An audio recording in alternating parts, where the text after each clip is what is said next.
Donc oui, alors introduction à Gipster. Là, je fais enfin, c'est un talk qui est un petit peu différent de ce que je fais d'habitude. D'habitude, je sais pas pourquoi, on était parti à Paris à faire que des événements sur les user groups Gipster. Donc on était vraiment avec un peu de monde et des gens qui utilisent Gipster. Donc on était, j'allais dire, un peu élitiste sur les talks.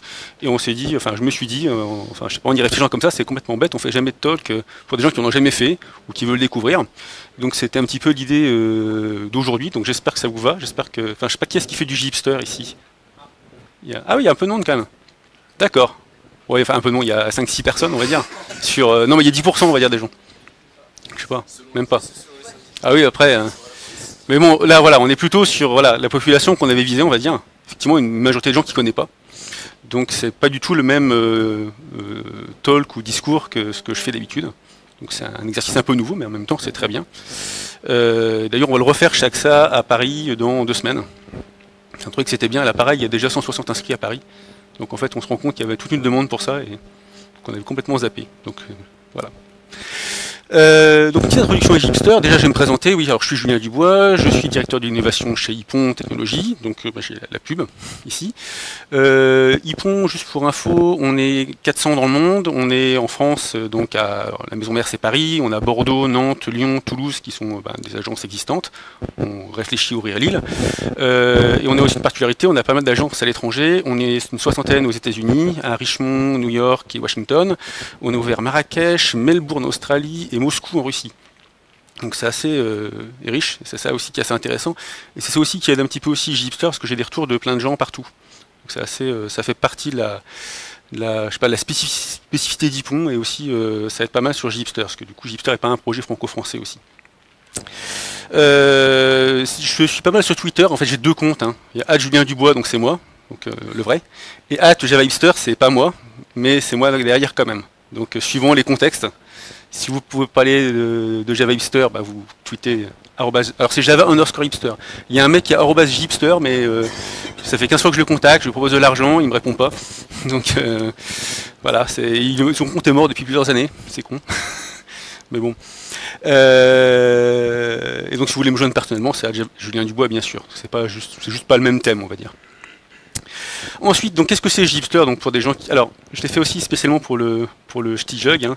Le Stijug c'est Java User Group, donc j'ai fait un truc sur Java à la base. Donc tout le monde connaît Spring. Donc Spring, moi j'ai imaginé ça comme plein d'ingrédients super bien. Donc il y a Spring Security, Spring MVC, etc.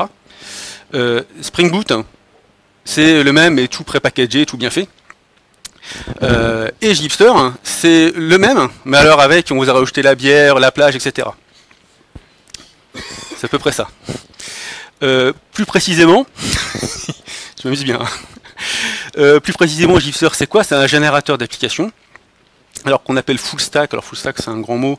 Nous, dans l'idée, c'est que ça fait du back, du front, et aussi l'outillage et la mise en prod, etc. Donc c'est vraiment l'ensemble de tout ce qu'on peut vouloir faire sur un projet. Alors en un temps record, on va voir ce qu'on appelle par temps record. Pourquoi est-ce qu'on dit ça? Techniquement, c'est sur le back du Spring Boot, c'est pour ça que j'ai ma slide sur Spring Boot, parce qu'on est ici, je pense que vous êtes plutôt un public qui fait du Java. Sur le front, on a un choix entre Angular et React. Il y a Vue.js qui arrive, mais bon, pour l'instant, c'est juste Angular et React. On préconfigure beaucoup de choses, y compris pour déployer dans le cloud, mais aussi pour développer, etc. Alors, vous allez voir sur ma presse, là, je triche, tout est préconfiguré, donc vous allez voir que ça va bien se passer. Et c'est 100% open source. Donc on est sous licence Apache. Le projet généré, de toute manière, c'est à vous. Hein. Il y a une action de génération, il est même pas open source, le projet, il est à vous. Mais Gipster lui-même est 100% open source en licence Apache. Il n'y a pas de version commerciale ou d'astuce pour essayer de vous faire payer quoi que ce soit. C'est purement, purement open source.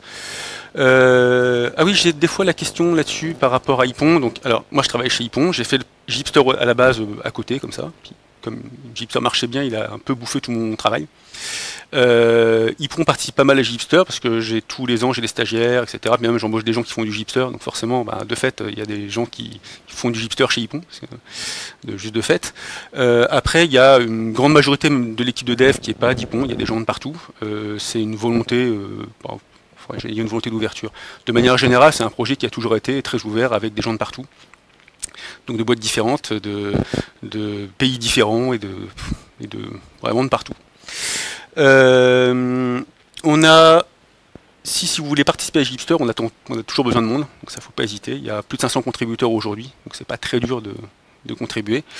On essaye d'être accueillant avec tous les nouveaux sur le projet.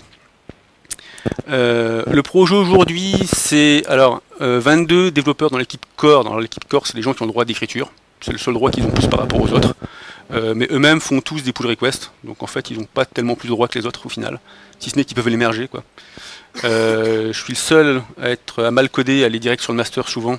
Et c'est parce que c'est moi qui merge et qui fait les bêtises. C'est moi qui casse le build. Pas bien. Enfin, vraiment pas bien. Non, franchement, je suis vraiment le moins bon de tous là-dessus. Mais clairement. Mais en tout cas, ce qui est intéressant, c'est qu'il y a 22 personnes qui ont le droit d'écriture et que du coup, je bloque pas. C'est-à-dire que là, ce soir, je bosse pas dessus. Il y a d'autres gens qui mergent les pull requests. Tiens, on pourra regarder d'ailleurs. On s'amusera à la fin du talk, on regardera. Il y a peut-être des gens qui ont mergé des trucs. Ça se passe très bien sans moi. Aujourd'hui, on a plus de 500 contributeurs. Alors, sur le projet principal, on doit être à 400, 450, mais comme il y a plein d'autres sous-projets, au total, on est facile à 500 personnes, y compris des sociétés. Donc, alors, j'ai mis Google, Red Hat, Salesforce, c'est pas les seuls, mais j'ai mis parce que c'est les plus prestigieuses, on va dire. Alors, ça, il y a deux types de contributions en fait. Il y a des contributeurs qui viennent juste parce que voilà, ils aiment bien le projet, ça correspond à quelque chose qu'ils ont envie de faire et ils viennent gratuitement, gentiment sur le projet. Ça c'est la majorité des gens.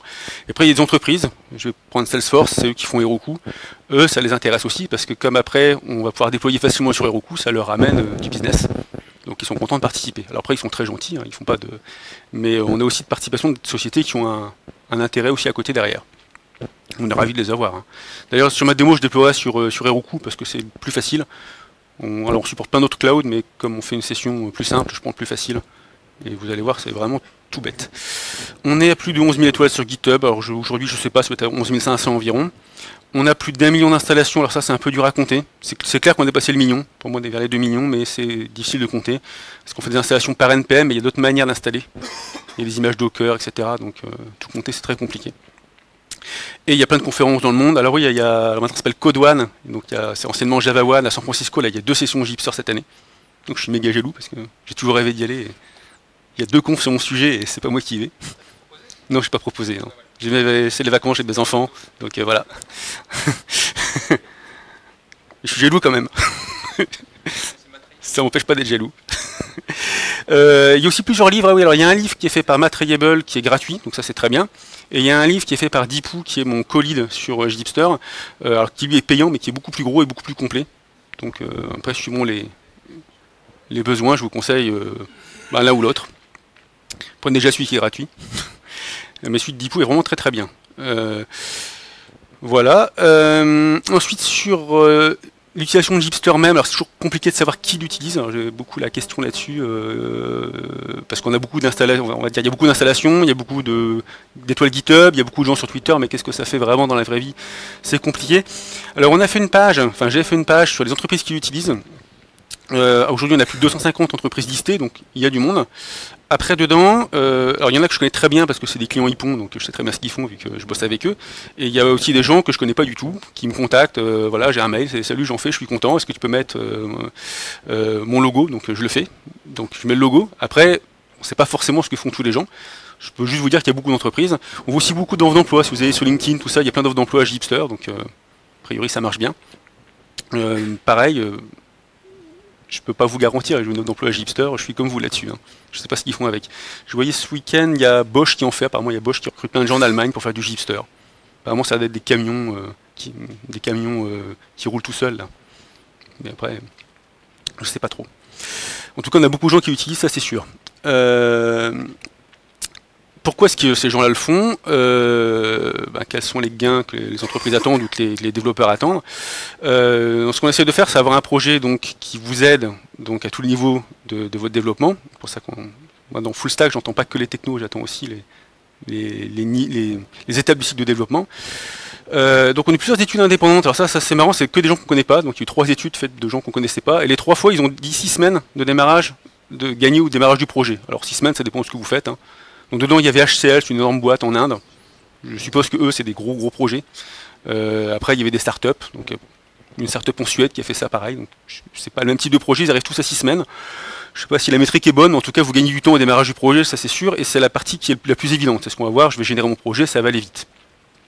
Après, ce qui est moins évident au début, et c'est pour ça que j'insiste plutôt sur les deux parties suivantes, le code qu'on génère, maintenant il a été éprouvé par des milliers de personnes, des dizaines de milliers de personnes, on sait que le code généré, on va dire, il est de bonne qualité. Il est très testé, il est très utilisé, donc ce qu'on peut vous garantir, c'est que le code généré va vous permettre de survivre dans la durée. Il y a des projets chez Tata, je sais qu'ils ont des projets avec plus de 50 développeurs dessus, donc probablement la structure générée est stable. Ça fonctionne bien quand on grossit. Il ne s'agit pas juste de le générer. Si on génère un truc, mais que dans 3 mois, il faut tout refactorer parce que c'est pourri, vous avez gagné du temps au début, mais pas sur le moyen terme. Donc là, l'idée, c'est que sur le moyen terme, vous gagnez aussi.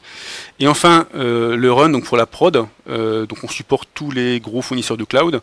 L'idée aussi, c'est que tout soit prêt pour passer en prod, y compris, je sais pas, pour la partie front, que ce soit minifié, que sur le back, on ait, je sais pas, du cache, etc. Et là, il y a un gros travail qui a été fait là-dessus. Du monitoring, etc. Et ça, c'est déjà prévu dès le début.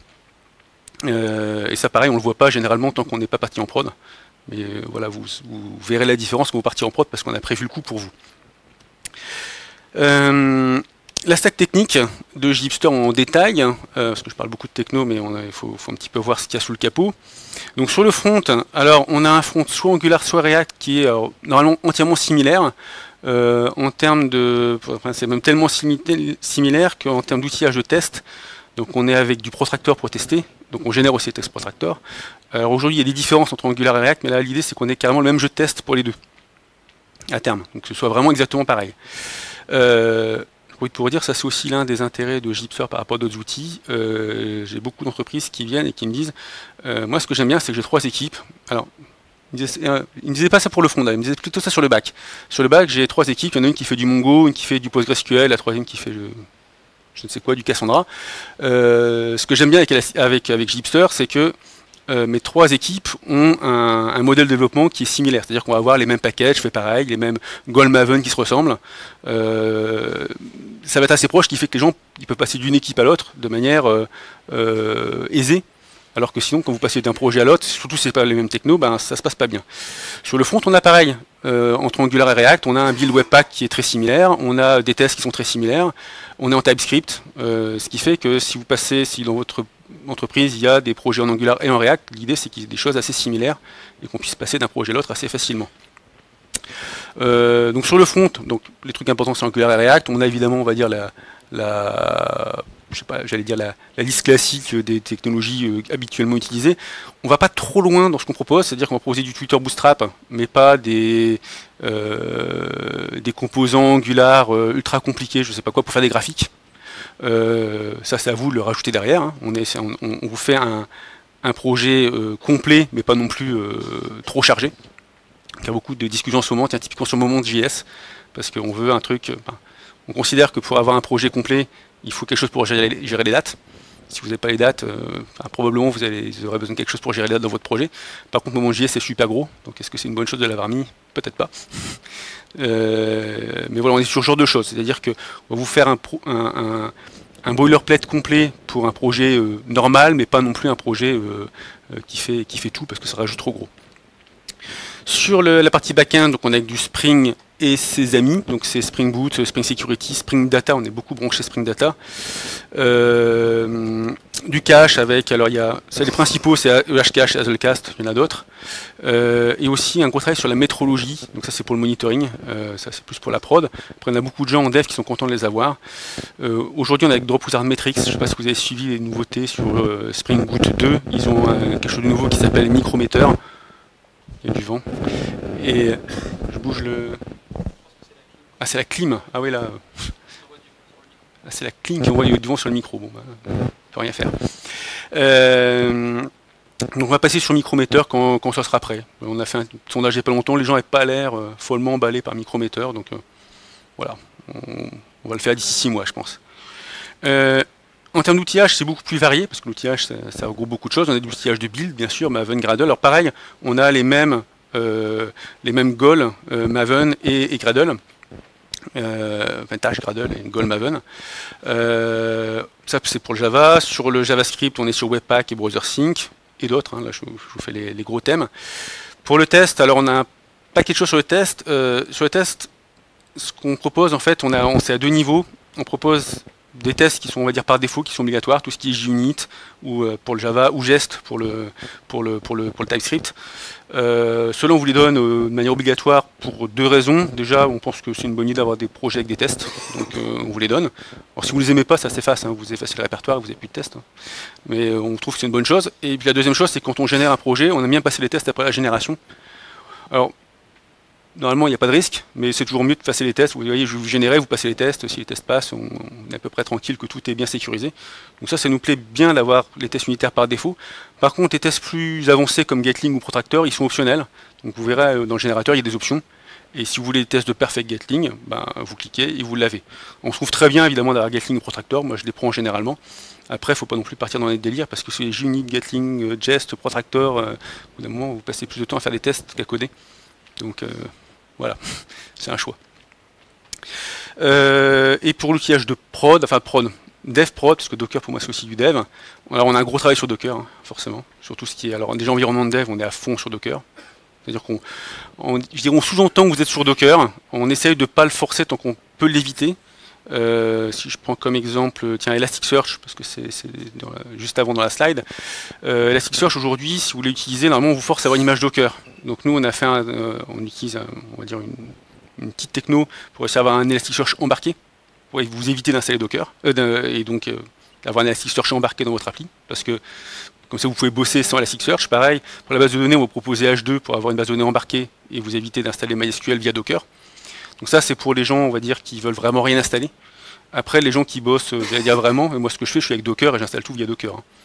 Et c'est bien mieux de bosser avec Docker, un MySQL dans Docker et un Elasticsearch dans Docker, c'est 10 fois mieux. Mais on essaie de pas de vous pousser les outils tant que c'est pas obligatoire. Bon après il y a un moment, la slide d'après sur les microservices, il y a un moment il va falloir passer sur Docker, hein. Vous n'aurez pas le choix. Et ensuite alors en termes de cloud, alors là j'ai mis les plus gros, donc on supporte Cloud Foundry, Heroku, AWS, Kubernetes, OpenShift. Il y en a d'autres, là j'ai listé que les plus gros. Et alors en ordre de. Je vous montrerai d'ailleurs, on a des stats depuis pas longtemps. En ordre d'intérêt, on a clairement Heroku que beaucoup de gens utilisent. Après je pense que ça va être aussi comme moi, c'est que c'est plus simple pour démarrer. Donc vous voulez faire des tests et tout, il y a beaucoup de gens qui vont être dessus. Et après on a énormément de gens en fait sur Kubernetes et OpenShift en fait. Je dis pas que les autres marchent pas, hein, juste en termes de volume, on voit bien que c'est Kubernetes et OpenShift qui gagnent. Et c'est un peu la même chose en plus les deux.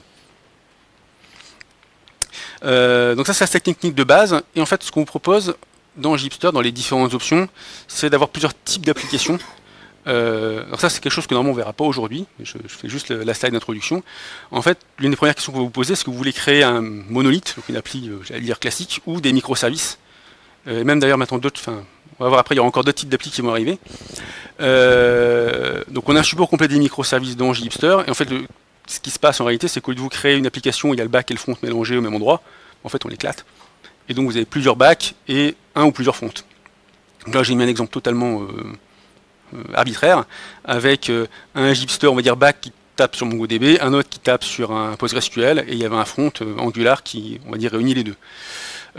Donc pour ça, on vous génère une API Gateway, un service registry. Alors, soit on a le nôtre qui est basé sur Eureka de Netflix, enfin sur la stack Netflix, soit on est sur la stack HashiCorp avec Consul, etc.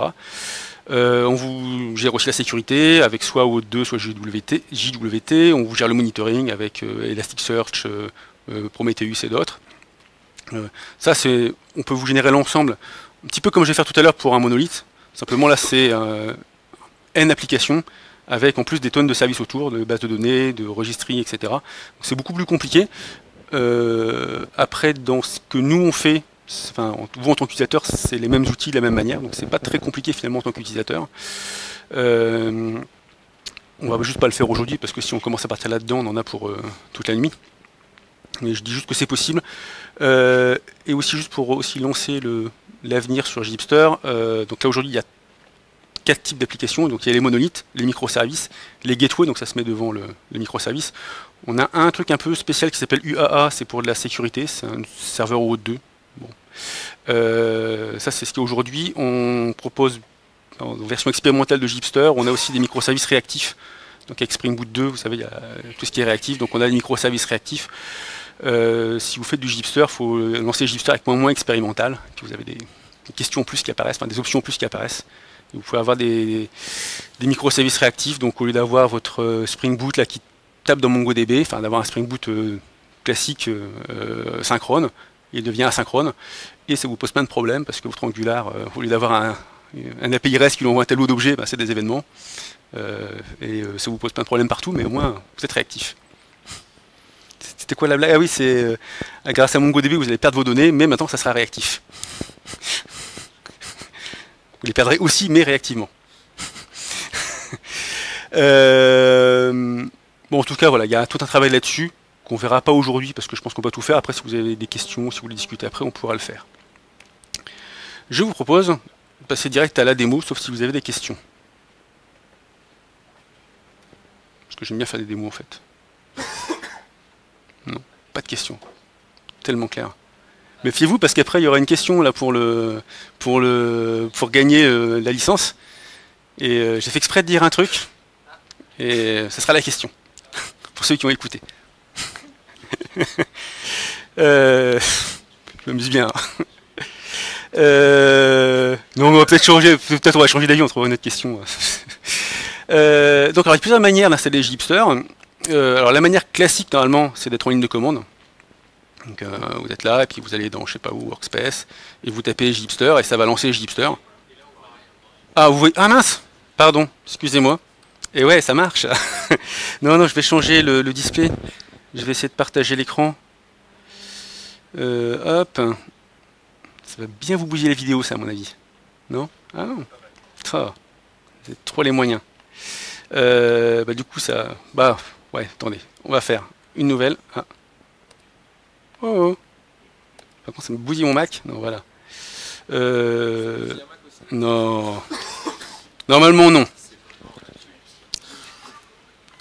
Je vais pas le lancer comme ça, juste pour montrer que normalement ça s'installe en ligne de commande, donc c'est un package npm. Alors, si vous êtes donc si vous avez un environnement de développement normal, vous faites npm install. Après pour Mac, on a un package homebrew, donc vous faites brew install, je crois. Sous Windows, on a du chocolaté, donc vous faites choco install. C'est moi qui fais les packages, mais en fait j'installe jamais moi-même. Donc. On a aussi une image Vagrant, donc là vous faites Vagrant up, puis vous l'avez. Différentes manières de faire. Donc ça s'installe et vous avez la ligne de commande qui va arriver et puis après vous pouvez la lancer directement. Et comme vous voyez en plus je fais des tests, je l'ai lancé sur mon répertoire home, il me dit c'est pas bien, effectivement c'est pas bien parce que si je commence à générer mon projet dans le home, a priori ça va pas bien se passer. Comme on a souvent des problèmes souvent des gens qui ont le problème, donc on leur fait des warnings. Donc le projet se lance, vous fait normalement si l'écran est plus petit un petit peu de pub, vous donne votre version, si c'est pas bonne version, si une nouvelle version, ça vous dit qu'il y a une nouvelle version. Et puis vous met des warnings s'il y a des choses mal faites. Effectivement, là j'ai fait quelque chose de pas bien, donc il me prévient. Et après, il va vous poser des questions pour générer votre projet. Je vais pas faire comme ça parce que pour les démos, ça m'embête. Et puis en plus, on a quelque chose qui est très populaire depuis un an. Donc c'est Gipster Online. Alors, attendez, je vais me déloguer.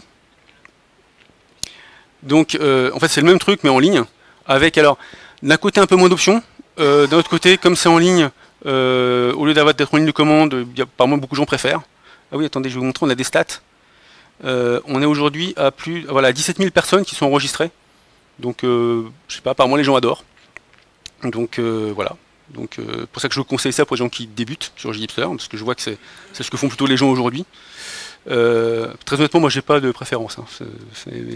De fait, c'est ça qui marche. Donc, je vais me loguer. Alors pour créer un compte, on vous demande votre email. J'ai tout le temps des questions dessus. C'est simplement parce que vous allez voir après on peut le relier à son compte GitHub, etc. Donc on essaie de pas trop se faire spammer, de pas trop se faire embêter. On fait rien avec le mail. Hein. On n'a jamais envoyé les moindres pubs avec. Peut-être qu'on le fera un jour, mais pour l'instant c'est pas encore arrivé. Et donc voilà, vous vous loguez à votre mail avec votre email, et puis vous avez un certain nombre d'options qui apparaissent. Moi j'ai déjà configuré mon compte, en plus je suis l'admin, donc vous doutez bien que je l'ai configuré. On est intégré à GitHub ou à GitLab, ou les deux, quand on a cliqué sur les deux, comme moi. Et donc j'ai créé une appli, donc c'est la même chose, c'est les mêmes questions que ligne de commande, sauf que comme c'est un formulaire Angular, alors honnêtement c'est un peu plus sympa. Après il y a un tout petit peu moins d'options. Tout à l'heure je vous disais on peut faire moins expérimental, bah là l'expérimental vous pouvez pas le mettre typiquement. Mais bon voilà, après c'est un choix. Oui, l'application elle-même est open source, donc je sais qu'il y a des entreprises qui le forkent et qui le bidouillent, parce qu'ils veulent. Alors, généralement en fait ils veulent moins d'options. Typiquement je vous disais tout à l'heure on a PostgreSQL et MongoDB, ils disent nous dans notre boîte MongoDB c'est interdit. Donc en fait ils virent l'option. Et puis ils vous foutent PostgreSQL par défaut. Et puis ils mettent leur logo. Mais bon voilà, donc c'est open source, si vous voulez le faire, c'est très bien fait. Il n'y a pas de souci. Et donc, alors je vais générer un projet sur mon compte GitHub à moi, que je vais appeler Ch'ti, ou Ch'ti-jug. Je ne mets pas les apostrophes du Ch'ti, parce qu'à mon avis ça va péter. Et donc il me propose plusieurs types d'applications. Donc je disais tout à l'heure, il y a monolithe, microservice. Oh bah tiens, ça c'est plus bêta d'ailleurs. Il faut que je mette à jour. Donc monolithe, microservice, gateway. Il va me poser un certain nombre de questions. Voilà mon nom de package Java, le port sur lequel je veux qu'on appli tourne. Ça c'est ce qu'on a beaucoup de gens qui... Alors surtout si vous faites des microservices, vous en générez plein. Donc vous voulez qu'ils ne soient pas tous sur le même port. On a notre propre service. Alors le Gipster Registry, c'est à la fois un serveur Eureka, donc pour faire du discovery, et un serveur Spring Boot config, et aussi un serveur de monitoring. Donc il y a ça pour gérer vos apps si vous voulez. Il est aussi open source. On est à je ne sais plus combien ce truc là, je crois que c'est plus de 600 000 téléchargements sur de l'image Docker, donc ça aussi apparemment c'est très populaire. Pareil, en termes de sécurité, on a 3 options principales. Donc soit les sessions, ce qui est le truc classique en Java, mais que plus personne n'utilise. Là pareil, les stats là-dessus, ça s'est écroulé. Soit OAuth 2, donc on a plusieurs options avec OAuth 2. Généralement ce que prennent les gens, ils prennent du Keycloak de JBoss. Ça marche très bien avec, c'est ce qu'on a par défaut parce que c'est open source. Ou Okta, qui est une solution payante en SaaS, qui marche très bien aussi, mais qui est payante. Après c'est un choix. Là je vais rester par défaut avec JWT, donc JSON Web Token, qui est très populaire aussi. Pour ceux qui ont déjà fait du Gipster avant, je ne sais pas si vous avez suivi, on vient de changer JWT, et là il faut des clés beaucoup plus longues qu'avant. Ça fait péter les projets en ce moment, j'ai plein de bugs. Enfin j'ai plein de bugs. En fait j'avais pas fait gaffe, j'ai mis une clé... je sais pas, un peu longue mais sans plus quoi.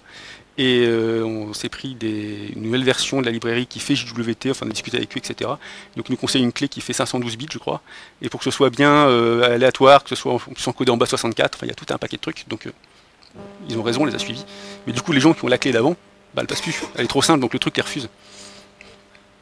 Donc alors on a un gros focus, ah oui, par rapport à du Spring Boot normal, on a un gros focus sur voilà, la sécurité, le monitoring, la prod, etc. Ce qu'on pas, tiens le cache.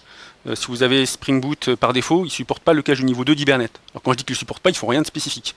Donc on a eu des bugs il n'y a pas très longtemps là-dessus. Et en fait, Spring Boot juste il ne teste pas. Enfin, il teste Spring Boot et Hibernate, c'est très bien. Mais il ne teste pas Spring Boot, Hibernate et le cache de second niveau d'Hibernate. Là, ça va trop loin pour eux. Donc nous, on le fait. Et on bosse alors sur Hcache, on est avec les gens de Hcache. Sur Hazelcast, on est avec les gens d'Hazelcast, et sur Invinispan, on est avec les gens de JBoss. Donc à chaque fois, on est avec les bonnes personnes. Et donc on a un vrai travail là-dessus. Et nous, on pousse, en fait, nous, le cache est par défaut, c'est l'inverse en fait d'ailleurs. Ne pas avoir de cache est l'option, la dernière option qu'on va pousser. C'est-à-dire que nous, on va pousser les gens à avoir une appli qui est donc sécurisée avec JWT, avec du cache, avec du monitoring. Donc vous posez même pas la question, le cache sera monitoré, il le sera quoi qu'il arrive. Donc on a un gros focus sur ce genre de choses-là qu'il ne va pas faire typiquement Spring Boot par défaut. Ce qui pose un certain nombre de problèmes aussi, hein. C'est pour ça que nous, au démarrage, on est plus lent. On est plus lent qu'un Spring Boot normal, on va lancer Hcache, on va lancer Hibernate. Hibernate, le plus long c'est Hibernate. Après le cache, ça dépend de la solution de cache. Hazelcast, il est un peu lent par exemple par rapport au Hcache. Donc ça dépend. Plus vous prenez, suivant les solutions que vous prenez. Pareil au login, comme JWT, là ce qu'on a maintenant c'est une clé un peu balèze. Le login, il est un peu lent, ça va, hein, ça passe largement, mais voilà, on a des... et puis comme tout est monitoré, etc., enfin là on a un certain nombre d'options qui font que on va être un peu plus long ou un peu plus gros que d'autres solutions. Inversement, nos paires sont généralement bien meilleures quand vous partez en prod que sur d'autres solutions. Typiquement on a un cache, donc par rapport au mec qui n'a pas de cache, on va gagner. Et puis on a plein d'options, plein de tuning particuliers. Là, tiens, dans la dernière version, on a fait un petit tuning entre Hibernate et Spring Boot qui n'est pas par défaut dans Spring Boot. Donc là, on gagne apparemment un petit peu. Donc on grappille aussi des millisecondes à côté avec du tuning que les autres font pas. Bref, JWT, en base de données, on supporte donc toutes les bases SQL, enfin beaucoup de bases de données SQL. MongoDB, Cassandra et Couchbase. Je devrais enlever bêta. Couchbase n'est plus en bêta. Donc on supporte, on va dire, le gros des bases de SQL. À partir du moment où vous choisissez une base de données, alors je vais prendre Mongo plutôt, on propose une base de données de prod et de développement, donc si vous avez pris Mongo, c'est Mongo tout le temps. Si on prend SQL, je vais dire, tiens, en production, je veux PostgreSQL, et en développement, ils vont proposer donc soit H2, avec 2 options sur H2, soit PostgreSQL, c'est-à-dire qu'en dev, donc là j'ai allé au plus simple, je vais prendre H2 parce que je ne veux pas m'embêter. Après, probablement, si je voulais, enfin moi si c'était pour moi, je prendrais aussi un PostgreSQL en dev. Ça va me générer aussi une configuration Docker Compose. Je vais pouvoir bosser directement. Après, ça reste des choix, suivant ce que vous préférez faire. Oui, au fait, oui. Alors, comme j'ai choisi une base de données SQL, j'ai par défaut JHibernate, donc par défaut j'ai un cache de niveau 2. Donc j'ai le choix entre EHCache, Hazelcache, etc. Passe un petit peu. Alors, en termes de build, on est sur Maven, soit Gradle. Il y a, je sais pas, 15-20% des gens sur Gradle, l'autre sur Maven.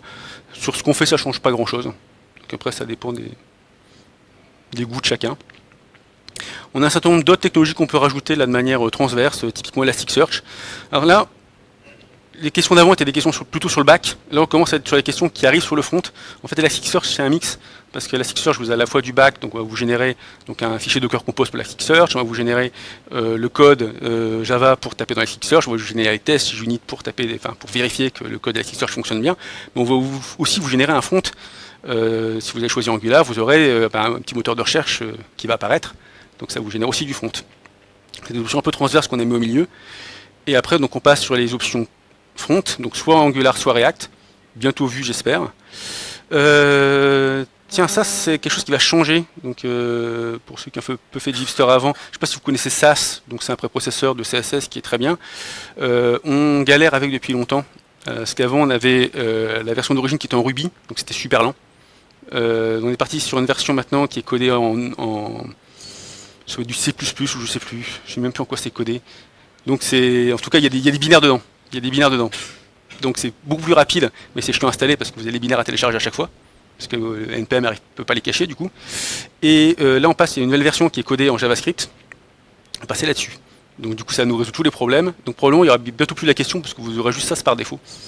En fait, quand on a des technos qui nous posent un peu problème, on laisse l'option aux gens, comme ça nous on se mouille pas. C'est vous qui choisissez. Et puis quand on a une solution qui est bien, de manière générale, en gros, j'allais dire on vous la force. Il faut toujours le virer, mais voilà. Je suis pas sûr, je sais pas le nom je sais pas le nom. Mais moi je suis beaucoup moins bon côté front que côté back. Alors, Angular, pour ça que j'ai laissé Angular. Angular, je peux me démerder. React, j'ai fait un ou deux projets React, mais m'embêtez pas trop sur React. Donc j'ai fait un projet simple chez un client que tu connais. Hein. Mais bon, par rapport à ce que génère Gipster, c'est resté très simple quand même. Ah oui, on a un gros travail, pareil, sur l'internationalisation. Ça aussi, c'est des choses qui sont généralement pas faites dans beaucoup de projets par défaut. À la fois côté back avec côté Java, où on génère des fichiers d'internationalisation et on gère la langue côté serveur et côté front. À la fois en Angular et en React, et on a des fichiers de traduction qui sont communs Angular et React. On a essayé de bien faire les choses. Donc pareil, un gros travail là-dessus qui n'est pas fait par défaut sur beaucoup de projets et qui nous paraît important. Donc on a mis un gros effort là-dessus. Aujourd'hui on supporte je ne sais plus combien de langues par défaut, c'est une trentaine. La dernière release on a rajouté le Bengalais et le Myanmar, c'est l'enseignement Birmanie. Donc ça commence à on commence à avoir beaucoup de pays. Après, si votre pays n'est pas là, la France, ça y est. Hein. Il y a même le... Non, il y a le catalan. Il y a dans les langues un peu, mais il n'y a pas ch'ti. Il faudrait ch'ti, un truc qui est... Hein. Je le fais très mal. Hein. Je suis originaire du Nord, mais je suis très mauvais là-dedans. Et donc, les dernières questions, c'est sur les tests. Donc, par défaut, ce qu'on vous met... Tiens, oui, derrière, c'est plus Karma, c'est Jest. Oula, je vois que mon truc est fou. Donc côté back, on est avec du Unit, côté front, on est avec du Jest. Alors Karma c'est très bien, mais Jest c'est mieux. Donc on a migré sur Jest, c'est beaucoup plus rapide. Marquez, c'est un peu la même histoire que pour SAS. Hein. Avec Karma, on fallait télécharger un Chrome, donc ça mettait des plombes. Et ça pétait chez plein de gens. Avec Jest, c'est un Shadow DOM embarqué, il n'y a plus rien, c'est tout en JavaScript. Du coup, rapidement, ça pète nulle part. Donc du coup, on l'a pris. Et donc, mis à part ces deux-là, on a un certain nombre de tests qu'on propose en plus. Moi, j'aime bien pour Protractor pour les démos, parce que Protractor, quand ça va cliquer partout, ça me fait une belle démo. Et puis, je vais pas m'embêter pour faire une belle démo. Donc, d'ailleurs, je suis très paresseux sur les démos. Voilà, donc j'ai pris un certain nombre d'options. Et là, j'ai le choix, soit je le télécharge comme un zip, donc j'ai mon projet chez moi, soit je le génère sur GitHub. Attendez, je l'ai appelé comment déjà? Ch'ti, voilà.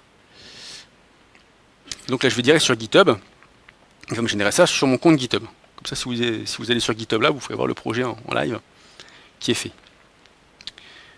Voilà, il m'a généré le projet, il me le pousse sur Git, et l'appli est générée ici.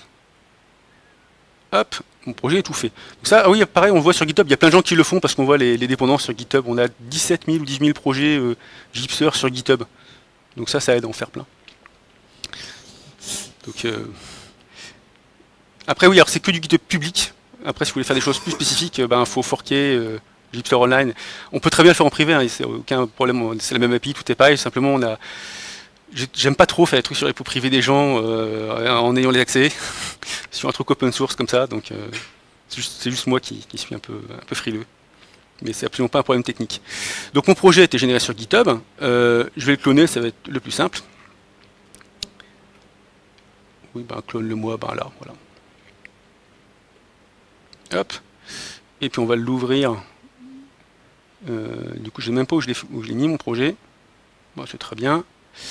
Et je vais l'ouvrir avec IntelliJ. Donc vous pouvez gagner une licence IntelliJ à la fin, n'oubliez pas. Moi, je la paye pas ma licence, donc. Ah oui, j'ai été élu Java champion il n'y a pas longtemps. Et quand vous êtes Java champion, vous êtes des licences gratos. C'est le seul intérêt de Java champion. J'ai trouvé rien d'autre. Mais une licence gratuite, c'est vachement bien. Non, c'est vrai, c'est fait. Ah, non, j'ai reçu un manteau. Tiens, j'ai complètement zappé le manteau. Ah, normalement, on a un manteau et un polo, mais j'ai jamais reçu le polo. J'ai pas, voilà.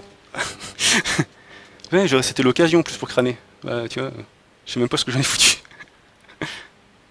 Donc, mon projet s'ouvre dans IntelliJ. Donc, alors j'ai cliqué sur le point.xml. Donc là, du coup, IntelliJ comprend que c'est du Maven. Il va tout configurer automatiquement. Je vais mettre en vue présentation pour que vous voyez bien.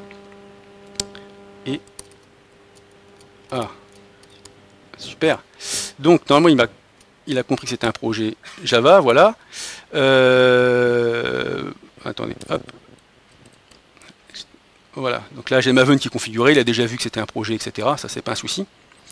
Mon projet, si je, attendez, je vais déjà faire mes, on va déjà regarder si tout marche bien avant de détailler le projet.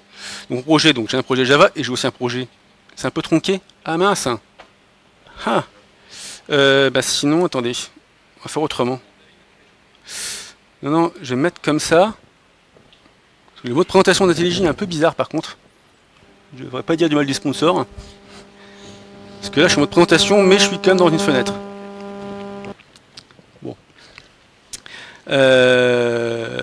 Ah oui, puis là, attendez, d'ailleurs, j'aurais pas dû mettre le mot de présentation pour montrer le truc. Vous voyez, dès que je l'ai lancé, ici, il m'a déjà configuré Spring Boot. Je sais pas si vous voyez dans le fond. Il m'a déjà configuré, il a déjà vu que c'était l'applique Spring Boot, il m'a déjà fait le petit logo. Donc j'ai qu'à cliquer, puis mon projet il se lance en fait. Donc là je lance le back, j'ai déjà tout qui marche en théorie. Ça c'est le back en Spring Boot. Et le front, on avait dit, c'était... Je vais me remettre en mode présentation pour que vous voyez mieux.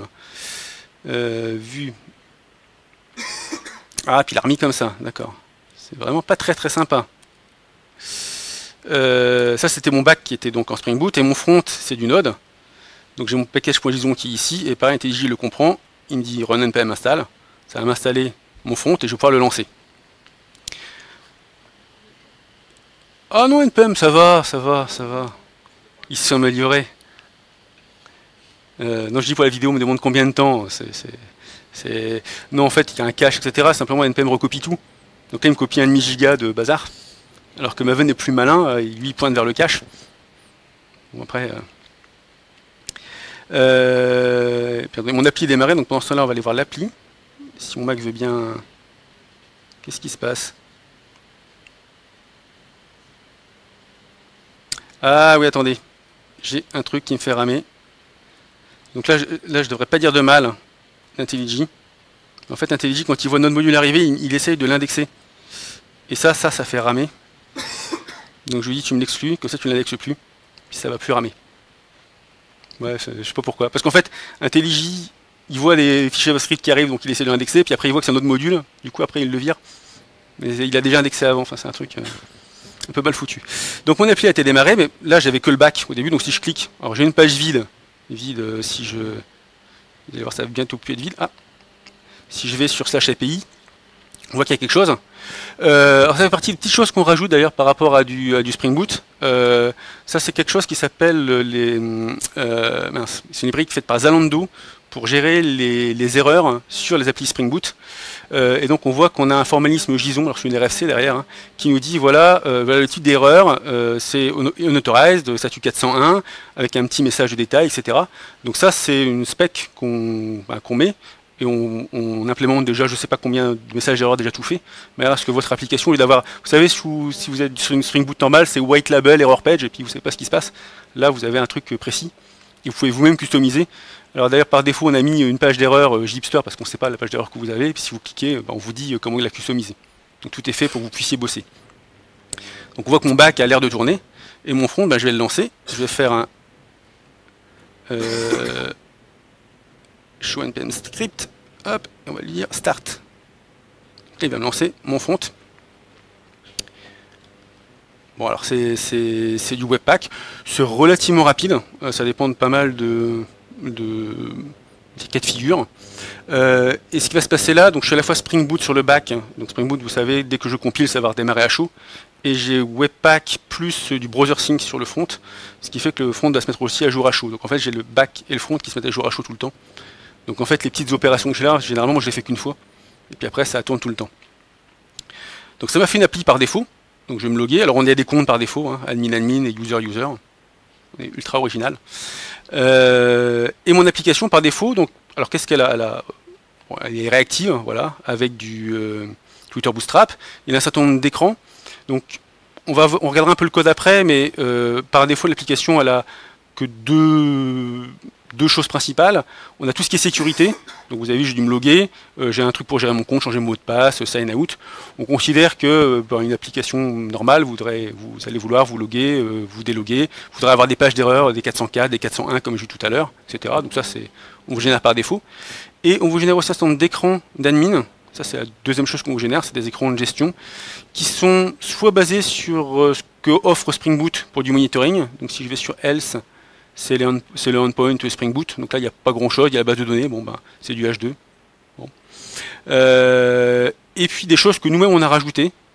Si je vais sur Metrics, donc là, c'est ce qu'on fait avec Dropwizard Metrics. On voit que on monitore la base la JVM, l'Aircat HTTP, les bin Spring, le cache, que j'ai choisi un cache, et la data source. Donc on voit qu'il y a beaucoup de choses qui sont fournies par défaut en termes de monitoring. Donc l'appli par défaut, c'est une appli squelette avec de la sécurité et un certain nombre d'outillages. Plutôt l'outillage, j'allais dire de prod. Typiquement, on peut changer le niveau de log aussi. Donc par défaut, on a un niveau de log. Alors je suis en dev, c'est un peu long. Allez. Alors je dis que c'est un peu long, là c'est spécialement long. Ah bah voilà. Ah bien joué. C'est juste quand j'ai fait reload. Je sais pas pourquoi il est si long. Bon, c'est pas grave, il arrive. Donc là, on peut changer le niveau de log à chaud. Donc si là j'étais en debug, je le mets en, je sais pas, en info, et ça me le change à chaud. Je sais pas pourquoi ça rame, tiens. En tout cas, regardez. Donc l'outillage qui est là, c'est un mix de dev et de prod, c'est-à-dire qu'il y a beaucoup de gens qui aiment bien avoir ça en prod. Après en dev, c'est aussi pratique pour développer le monitoring, etc. Donc pour ça qu'on le laisse ici. Après c'est tout, pour l'instant c'est qu'un squelette, il n'y a pas de métier. Juste vous montrer 2-3 fonctionnalités de ce qu'on a fait. Donc déjà, on est avec Browser Sync. Comme je sais que souvent les gens ne connaissent pas Browser Sync, j'aime bien faire une petite démo de Browser Sync parce que ça claque toujours. Donc je roule mon navigateur, ça pourrait être un autre navigateur, hein, ça pourrait être sur mon téléphone portable ailleurs ou ce genre de choses. Donc ce qui est sympa avec Browser Sync, c'est que quand je clique et que ça veut bien marcher, voilà, en fait il me répercute mes clics, mes scrolls et aussi ce que je tape à l'écran. Si je vais là et je tape Toto, ça me tape Toto dans l'autre écran aussi. Donc ça, pour développer, surtout que si vous faites du responsive, c'est vachement bien parce que en fait, vous avez vos différents écrans puis vous regardez ce que ça donne partout. Il n'y a qu'un bug, enfin c'est pas un bug, hein, c'est normal quand on y réfléchit. Je le ferai après. Si vous êtes sur une entité et que vous dites je l'efface, en fait comme il clique partout sur effacer, il n'y en a qu'une qui va être effacée et les autres elles vont pas marcher. Quand on y réfléchit, c'est logique. Ou si vous dites créer, ça en crée autant qu'il y a d'écran, quoi. Mais c'est voilà. Il clique, il scroll, il tape à votre place. En tout cas, pour développer, c'est très pratique et ça me rafraîchit aussi mon navigateur à chaud. Alors, comme le fait aussi, avec Webpack, on a aussi des choses qui font ça. Ça se met par-dessus, en fait. Donc voilà, là, j'ai une petite appli normale. Et si je regarde mon appli, j'ai un mix. Je regarde l'heure. Il reste combien de temps, Cyril? Il reste une demi-heure, 3/4 d'heure? 45 minutes. Donc, on va regarder un peu le code quand même. Donc, le code généré, j'ai du code Ici, j'ai un mix de code Java. Remarquez, on va faire dans l'ordre, tiens. D'habitude, je fais pas ça, mais autant faire dans l'ordre, comme ça on va pas oublier. J'ai du Docker, parce que j'ai une conf Docker qui est, alors, potentiellement pour la prod, mais qui est de manière certaine pour le dev. Donc j'avais choisi PostgreSQL, ben, ça m'a généré un fichier Docker Compose pour PostgreSQL. J'aurais choisi MySQL, ça serait appelé mysql.yaml. J'aurais choisi MongoDB, ça serait appelé mongodb.yaml. J'aurais pris aussi Elasticsearch, j'aurais eu un elasticsearch.yaml. Enfin, c'est voilà. Une fois qu'on a compris le truc, c'est facile. Et puis ça se lance évidemment très simplement grâce à IntelliJ. Il y a un bouton, on clique et ça nous lance. Je ne sais pas parce que là ça sert à rien, je n'ai pas besoin, mais c'est très facile. On propose aussi quelques YAML en plus. Il y a Sonar si vous voulez faire l'analyse du code. Si vous faites Maven, Sonar, ça va vous l'envoyer direct dessus. Et puis aussi, on vous propose une conf pour votre propre appli. Donc là, c'est un Docker Compose qui va agréger les autres. Donc là, on est sur une appli simple. Hein. Donc c'est juste mon application et mon PostgreSQL de tout à l'heure qui sont reliés, qui vont marcher ensemble. Donc tout est configuré par défaut. Donc ça, c'est mon Docker. Côté Java, donc j'ai une application Spring Boot. Alors, classique, sauf par rapport à ce qu'on a rajouté. On a rajouté essentiellement, je vais dans les répertoires où il y a le plus de choses, hein, de la config. Alors la config, elle est là à plusieurs niveaux. Il y a de la config de perf. Alors attendez, est-ce que là-dedans... Ouais, là-dedans, il y a de la config de perf, typiquement. Afterburner, c'est un truc qui fait gagner, je sais pas, 10% de perf sur quand on fait du Jackson. Donc on l'a mis. Par défaut, il n'y est pas. En fait, au lieu de faire de la réflexion, il fait de la manipulation de bytecode. Donc on gagne, donc on l'a mis. Bon. Il y a de la config où on corrige des bugs, on va dire. Je crois que là-dedans, il doit y avoir des trucs. Est-ce qu'il n'y a pas un truc tout louche ici? Ah, quoi que cet écran. Ouais, là, Bing Class Loader Aware JK, celui-là, ouais, 7 Bing Class Loader, vous voyez, là, il y a de la bidouille. Donc ça, c'est parce que, juste, c'est ce que je disais tout à l'heure, Spring Boot n'a pas un support par défaut, on va dire, du cache Hibernate. Donc là, on fait de la bidouille de Class Loader pour que ça marche. Donc il y a de la correction de bugs, on va dire, ou en tout cas d'intégration de choses qui ne sont pas faites pour marcher ensemble. Quand c'est un vrai bug, on le remonte à Spring Boot. Donc moi je suis contributeur Spring Boot sur plusieurs trucs comme ça. Quand c'est un truc comme ça aussi spécifique, c'est chez nous. Tiens, il y a la config aussi là, la locale, c'est pour gérer la langue. En fait, la clé de traduction entre Angular et Spring Boot n'est pas la même. Donc on set le cookie pour avoir la bonne clé. Ce qui fait que vous dites que vous voulez du français, vous avez votre interface graphique en français, et quand l'appli vous envoie un mail, vous l'envoie en français aussi. Sinon, si vous n'avez pas relié, vous savez, vous avez votre interface graphique en français, puis vous avez les mails en anglais. Donc voilà, il y a un certain nombre de petits boulots qu'on fait comme ça pour, qu'est-ce qu'on va dire, tuner, corriger des bugs, etc. Il n'y a pas forcément grand-chose. Tiens, sur les dates, on a travaillé sur les dates pour être en ISO tout le temps. C'est ça aussi. Ah oui, tiens, ça va changer pour les gens qui font déjà du Gipster. On va forcer toutes les bases de données à être en UTC. On s'est rendu compte que c'était pas le cas, ça sert à rien, donc on fout du TC partout, puis ça sera réglé. Et puis après, il y a un petit peu de config spécifique à ce qu'on fait. Je sais pas, on va dire la sécurité. Là, on va vous proposer une config par défaut. Après la config par défaut, c'est sympa d'avoir le fichier tout fait. Après, dans la pratique, il va falloir rajouter vos API, il va falloir bosser dessus, quoi. On va dire que c'est des fichiers déjà préparés, mais sur lesquels vous allez plus travailler. Au passage, on a une librairie Gipster à la fois sur le back et alors sur le front. Enfin, il y en a une spécifique Angular, une spécifique React. Dedans, il y a assez peu de choses. Ce qu'on met dedans, c'est les choses que généralement les gens ne touchent pas du tout. Alors, vous pouvez toujours surcharger, reprendre notre librairie. Il y a une quarantaine de classes, on va dire, côté Java. Ce qu'on s'est rendu compte, c'est qu'avant, on générait trop de choses. Donc là, au lieu d'avoir comme ça autant de fichiers, on en gérait 2 fois plus. Et la moitié, les gens y touchaient jamais. Donc ceux auxquels les gens ne touchaient pas, on les a mis dans une librairie pour plus vous les générer. Donc les montées de version sont plus simples. Et puis vous prenez moins la tête à essayer de comprendre pourquoi il y a tout ça qui est généré. Après, on en génère toujours beaucoup. Alors, on va voir dans les prochaines versions, est-ce qu'on peut encore virer des choses de ce qui est généré pour les mettre dans la librairie. Et disons que là, on est à un niveau où c'est plus compliqué. C'est-à-dire qu'il y a des endroits, est-ce que vous voulez le bidouiller ou est-ce que vous voulez que ce soit en librairie, on est au milieu du gué des fois. Voilà, disons, une grosse partie de ce qui est généré, c'est de la config. Et puis après, sur le reste, ici, c'est essentiellement donc, tout ce qui est sécurité, ce que j'ai dit tout à l'heure. Donc, on va générer un utilisateur qui a des droits. Super. Puis des trucs d'audit là-dessus. On va vous générer du Spring Data JPA, alors pareil, hein, l'utilisateur et les droits de l'utilisateur, donc c'est très basique. Hein. On va vous générer, je passe tout de suite sur le web, pareil, une configuration, une API REST sur l'utilisateur, ses droits. Et puis, tiens, je disais les messages d'erreur, voilà, il y a des messages d'erreur tout faits. Voilà, il y a une exception, je sais pas quoi, tiens, bad request alert, les messages erreurs tout fait. Et là, avec les traductions, etc., oui, on vous génère à côté, dans les ressources, on vous génère aussi les traductions. I18N. J'ai pas choisi l'internationalisation. Ah non, pardon, c'est oh là, pardon. Là, je suis côté. Ah non, si, c'est ça. J'ai rien dit. C'est ça. Voilà, donc il applique par défaut, qui est surtout de la sécurité et des optimes, etc. Une fois que j'ai généré mon appli, vous allez me dire c'est très très bien, je suis content, mais c'est un squelette. Alors déjà c'est bien, hein, le squelette, on peut bosser avec, hein, on peut développer. Je voudrais changer, voilà, au lieu de mettre welcome Java Hipster, je voudrais mettre hop, la home, elle est où? Au lieu de welcome. Ah non, je suis pas internationalisé. Qu'est-ce que j'ai foutu? Tout à l'heure j'ai pas cliqué sur internationaliser. Bon. Je vais mettre bonjour à la place. Je peux développer. Puis comme ça se remet à chaud tout seul, voilà, ça s'est mis à chaud derrière et je peux bosser déjà. Donc là sur le front ça se met à jour à chaud, sur le back c'est pareil. Je pense que là je peux vous passer le truc, vous doutez que ça va marcher. Donc pas mal de gens font ça. Après, dans la pratique, on s'est rendu compte que beaucoup de gens voulaient aller plus loin. Donc avec Gipster, on a fait ce qu'on appelle des sous-générateurs. Donc c'est des choses qui vont se brancher sur Gipster pour l'améliorer. Il y en a, je sais pas combien d'ailleurs, il y en a beaucoup. Je sais pas, une dizaine, une quinzaine, une vingtaine, je sais même plus combien il y en a. Surtout qu'aujourd'hui les gens peuvent faire des modules, donc ils peuvent faire leur propre sous-générateur. Donc ça, il y en a, je sais pas, plus de 70 aujourd'hui.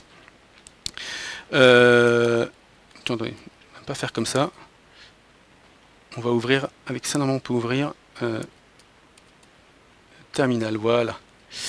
Donc pour les couleurs sont horribles, je pense que vous voyez. Donc là pareil en ligne de commande, ce qu'on a proposé il y a quelques temps, c'est un sous-générateur qui vous permet d'écrire des entités, donc c'est le truc qui a le plus de succès. Donc il y en a d'autres, on pouvait créer, je sais pas, un service spraying, enfin il y a plein de choses assez simples, mais le sous-générateur d'entités il a le plus de succès parce qu'en fait il vous fait du CRUD. Donc si vous voulez, je sais pas, une application pour gérer, je sais pas, une liste de commandes, avoir une entité commande, vous voulez probablement avoir du CRUD dessus, donc vous générez la base de données, vous générez le code Spring Boot, enfin Spring Data, le code Spring MVC REST, et puis le code Angular, etc. Donc ça c'était assez populaire assez rapidement, on l'a pas mal bossé, et donc c'est quelque chose qui à la base marchait comme sans ligne de commande. Beaucoup de gens font toujours la ligne de commande, moi c'est d'ailleurs ce que je fais toujours, on va vous proposer de créer des champs, créer des relations entre entités, etc. Dans la pratique, c'est assez limité, parce que, alors, si vous avez que quelques entités, ça se passe bien, mais imaginez que vous en ayez 30 avec des relations entre elles, avec des questions-réponses, au bout d'un moment, ça va devenir juste l'enfer. Donc, on a un truc qui marche bien mieux que ça, c'est ce qu'on appelle le JDL Studio. On va revenir, il était où mon truc? Il était là. Ça me l'a généré ici, voilà. Et donc le Gipster Studio me permet de designer des entités. Alors j'ai des trucs par défaut. Alors, je prends le bug tracker. Peut-être un peu simple lui. Bon, faut vous dire, c'est peut-être pas si mal de faire un truc simple. Donc lui, typiquement, c'est notre propre langage de domaine. Vous voyez, hein, ça va parce que c'est noir, oui. Et dans notre langage de domaine, on va dire voilà, j'ai des entités. Donc j'ai un projet, j'ai des labels, j'ai des tickets. Donc c'est pour faire un bug tracker. Donc un projet a plusieurs tickets. Les tickets ont un many-to-many avec les labels. Et puis chacun a des données dedans, je sais pas, un ticket, voilà, il a un titre, une description, une date, un booléen qui dit s'il est fini ou pas fini. Et puis alors ça on peut en créer, je vais en faire un idiot, ch'ti, voilà. Donc ch'ti, il a un, je sais pas quoi, il a un M de type string. Et ça me l'a fait à côté. Donc ce truc là, ça me permet de définir mes entités graphiquement. Et surtout leurs relations. Parce que finalement les entités en elles-mêmes c'était pas trop embêtant, c'est les relations qui sont embêtantes. Le projet à l'origine c'est juste ce qui est sur le côté, donc le Gipster Domain Language. Après il y a plusieurs personnes qui ont fait comme ça des interfaces graphiques. Il y a un plugin Eclipse qui le fait aussi très très bien. Donc si vous êtes sur Eclipse et pas IDEA. Ah non IDEA ça marche aussi je crois. Il y a un plugin qui marche très bien sur les IDE. Moi j'utilise ça en fait, mais bon, après, chacun fait comme il veut. Ça marche très bien aussi. Ça d'ailleurs, ça marche tellement bien que si on regarde nos stats du moment, parce que ça on l'a fait, c'est hier, on a dépassé les 10 000 JDL enregistrés. C'est des gens qui sont inscrits, donc ça fait partie des 17 000 mecs enregistrés. Eux-mêmes en ont créé et les ont enregistrés, comme je vais le faire là d'ailleurs. Hop, hop, je sauve là. Et donc je vais revenir sur mon Gipster Online. Mon bug tracker est là, et ce que je vais dire, je voudrais appliquer tout ce JDL, donc ce que j'ai designé, je voudrais appliquer sur mon appli pour que tu me génères tout. Alors, je prends notre tout à l'heure, c'est JDubois, et je l'avais appelé comment? Ah oui, il n'est pas encore là, il faut que je rafraîchisse. C'est une petite requête sur GitHub pour retrouver tous mes projets GitHub. Comme c'est un nouveau projet, il n'y est pas encore. Donc j'ai du bois et ch'ti, voilà, il est là. Et je lui dis, sur ch'ti, applique-moi ce JDL. Donc il va me générer tout le code Java, JavaScript, etc. qui correspond à ce que j'ai demandé. Et il va me faire une pull request sur mon projet pour que je puisse l'appliquer dessus. Tiens, il m'a dit merge request, hein, c'est pull request sur GitHub. Et donc là, il m'a fait la pull request. Et si je vais dessus, alors comme j'ai fait plein d'entités, voilà, il y a 110 fichiers changés, donc on peut les regarder. Hein, tout un bazar de fichiers. Hop. On va lui faire confiance qu'il les a bien générés, parce que sinon on n'a pas fini. Et je vais le merger. Hop. Et sur mes projets, comme ça, j'ai mes entités qui arrivent. Ce qui fait que sur mon projet ici, j'ai plus qu'à faire un update projet. Hop. Et puis comme tout est à chaud, il devrait m'arriver tout seul. Si j'ai pas l'habitude de bosser comme ça. Est-ce que ça marche, est-ce que ça marche pas? C'est déjà arrivé, c'est pas encore arrivé. Ouais, attendez, je vais sortir de l'exit présentation de mode. Je sais même pas où c'est ce truc-là, du coup, maintenant. Où est-ce qu'il tournait mon truc, hein? Il tournait là, voilà. Bon, il a dû l'updater, remarquez, maintenant, on va aller voir direct. Hein. Voilà, je sais même pas pourquoi j'allais voir, ça marche toujours. Donc, ça m'a fait mon front. Donc là, dans les entités qui étaient vides avant, ça m'a créé une entité, j'avais une entité ch'ti. Ça me l'a généré, ça m'a fait tout le front et ça m'a fait tout le back. Alors, Spring Boot, vous savez, il faut compiler pour que ça le mette à jour. Je le dis déjà, parce que là, je clique sur ch'ti, on voit qu'il y a l'interface graphique, mais il me dit, ah, l'API REST n'est pas là. C'est normal, je n'ai pas compilé. Et donc, je compile. Et puis, quand je vais en créer un, maintenant, ça a marché. Salut, Bilout. Je me dis comment c'est écrit. Et là, ah oui, alors, quand il recharge à chaud, il me génère aussi les tables de la base de données. Donc, il m'a créé la base, il m'a créé, etc., tout le truc. Ce qui fait que là, quand je fais sauver, oh, il n'est pas encore là? Non, ça passe. C'est sûr qu'il passe. Ou je l'ai pas lancé mon appli, je l'ai arrêté, qu'est-ce que j'ai foutu? Oh! Bon, ouais, je vais le relancer. Alors honnêtement, ça m'est jamais arrivé. Mais c'est pas bien grave. Non, mais c'est le rechargement à chaud qui n'a pas dû marcher. Donc, ou j'ai touché à... Non, j'ai touché à rien d'autre. Non, non. Ah non, par contre, c'est vrai que ça m'est jamais arrivé. Ça, c'est vraiment l'effet démo. Mais voilà, on redémarre, c'est sûr que ça marche. Et donc là, je fais save. Ah ben non. Qu'est-ce qu'on a foutu? Qu'est-ce que j'ai foutu? Note prépare statement. Ah, ah putain, ch'ti. Pourquoi me retrouver ma base ch'ti? Attendez, je vais faire les autres. Ah, c'est pareil. C'est bizarre ça. Bon, attendez. On va y aller plus bourrin que ça. Est-ce que je l'ai éteint le truc? En fait, je sais même pas si c'est... Ouais. Bon, on va faire rebuild project. Même pas. On va faire Maven clean. Voilà. Maven. Maven. Voilà. Parce que le goal par défaut, c'est le goal qui lance tout. Alors quand on fait clean, ça bousille aussi la base de données, vu que c'est un H2. Et ouais, il y a un problème sur ch'ti, j'ai mis un... Non, j'ai pas mis d'accent, justement, j'avais dit que je mettais pas de truc, ouais. Qu'est-ce que j'ai foutu? C'est la table ch'ti. Bah non, mais franchement, c'est la table ch'ti qui fait péter. Bon non, je lui ai rien fait de bizarre. Enfin, je crois pas. Oh non, j'ai vraiment rien fait, c'est pour ça.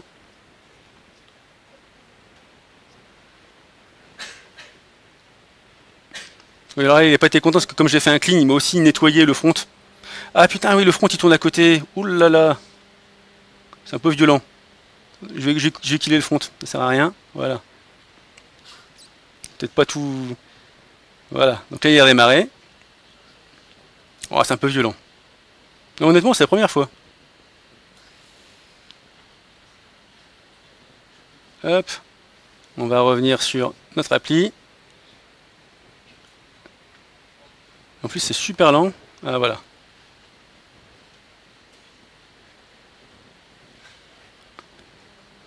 Hop. Après moi je suis pas beaucoup sur H2, mais bon quand même, il n'y a pas de raison qu'H2 nous fasse un... Wouah. Mais c'est quoi ces conneries? Eh ben un bon effet démo. Ouais, non mais sérieusement. Bon bah écoutez, on va faire plus violent que tout ça. Non mais alors il y a des commandes magiques, hein. CD workspace. Ch'ti. Hop. Donc là je pars en version de dev. Ma version de dev elle marche. Là je régénère tout.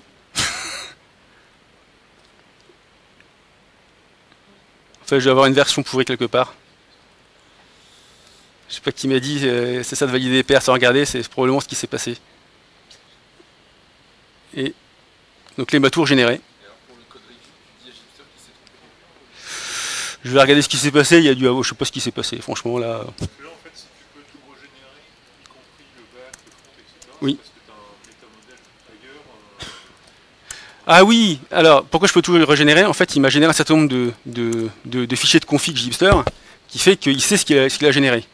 Ah oui, au passage, d'ailleurs, ce que j'avais pas dit par défaut, aussi commit dans Git au début. Et après, c'est à vous de gérer aussi avec Git. Donc, on a aussi tout un travail sur Git. Hein. Donc là, ce qui se passe au début, parce que c'est aussi une question que m'avait posée Cyril qui m'a dit ça serait bien de parler de ça, comment est-ce qu'on fait pour mettre à jour son projet? Il y a plusieurs choses. Déjà, il y a certaines choses, je sais pas, typiquement les écrans Angular, au bout d'un moment, vous les prenez, c'est les vôtres. Donc je m'attends à ce qu'il y ait certaines choses, voilà, vous prenez complètement la main, c'est votre code, et vous régénérez plus. Il y a d'autres choses, vous avez peut-être envie de garder ce que fait Gipster, typiquement dans le pom.xml, vous n'avez pas envie d'avoir nos montées de version. Alors, attendez, on va tester si ça marche. Et donc là, c'est un petit peu des fois plus touchy. Donc on a un travail entre parce qu'on gère notre métamodèle. Ah ouais, non, carrément. Sérieusement. J'ai jamais raté de démo, franchement. Not fun. Mais c'est quoi ce truc? Bah, c'est H2 qui déconne, effectivement. Et pourquoi H2 il déconnerait? Eh ben on va pas. Oui, j'entends, on va passer sur Postgre, effectivement. Passons sous Postgre. Faisons du Docker. Hop. Ah, par contre, je sais pas si j'ai l'image. Comme ça, on va faire des trucs plus avancés. Donc, on vous a généré des Docker Compose avec tout. Donc, ça c'est main Docker Postgre. Hop. Hop. -d. Oula. Ah, il n'est pas démarré Docker. Excusez-moi. On va laisser Docker démarrer. Que Docker c'est léger, mais ça met 10 secondes à démarrer Docker. Voilà.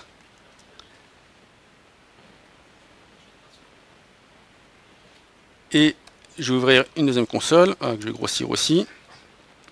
CD Workspace T.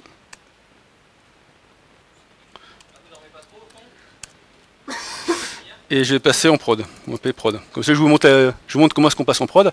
Alors, le passage en prod, je vais déjà le lancer avant de parler, parce que ça va mettre un peu de temps. Le passage en prod, ce qu'il fait, c'est que, bon, déjà, il va utiliser la base de données de prod, comme j'avais choisi PostgreSQL en prod, c'est pour ça que je suis un peu forcé de faire ça. Au passage, il va passer tous les tests. Donc, il met un peu de temps parce qu'il passe tous les tests. En même temps, vu qu'on a des bugs, c'est peut-être pas mal qu'il passe tous les tests.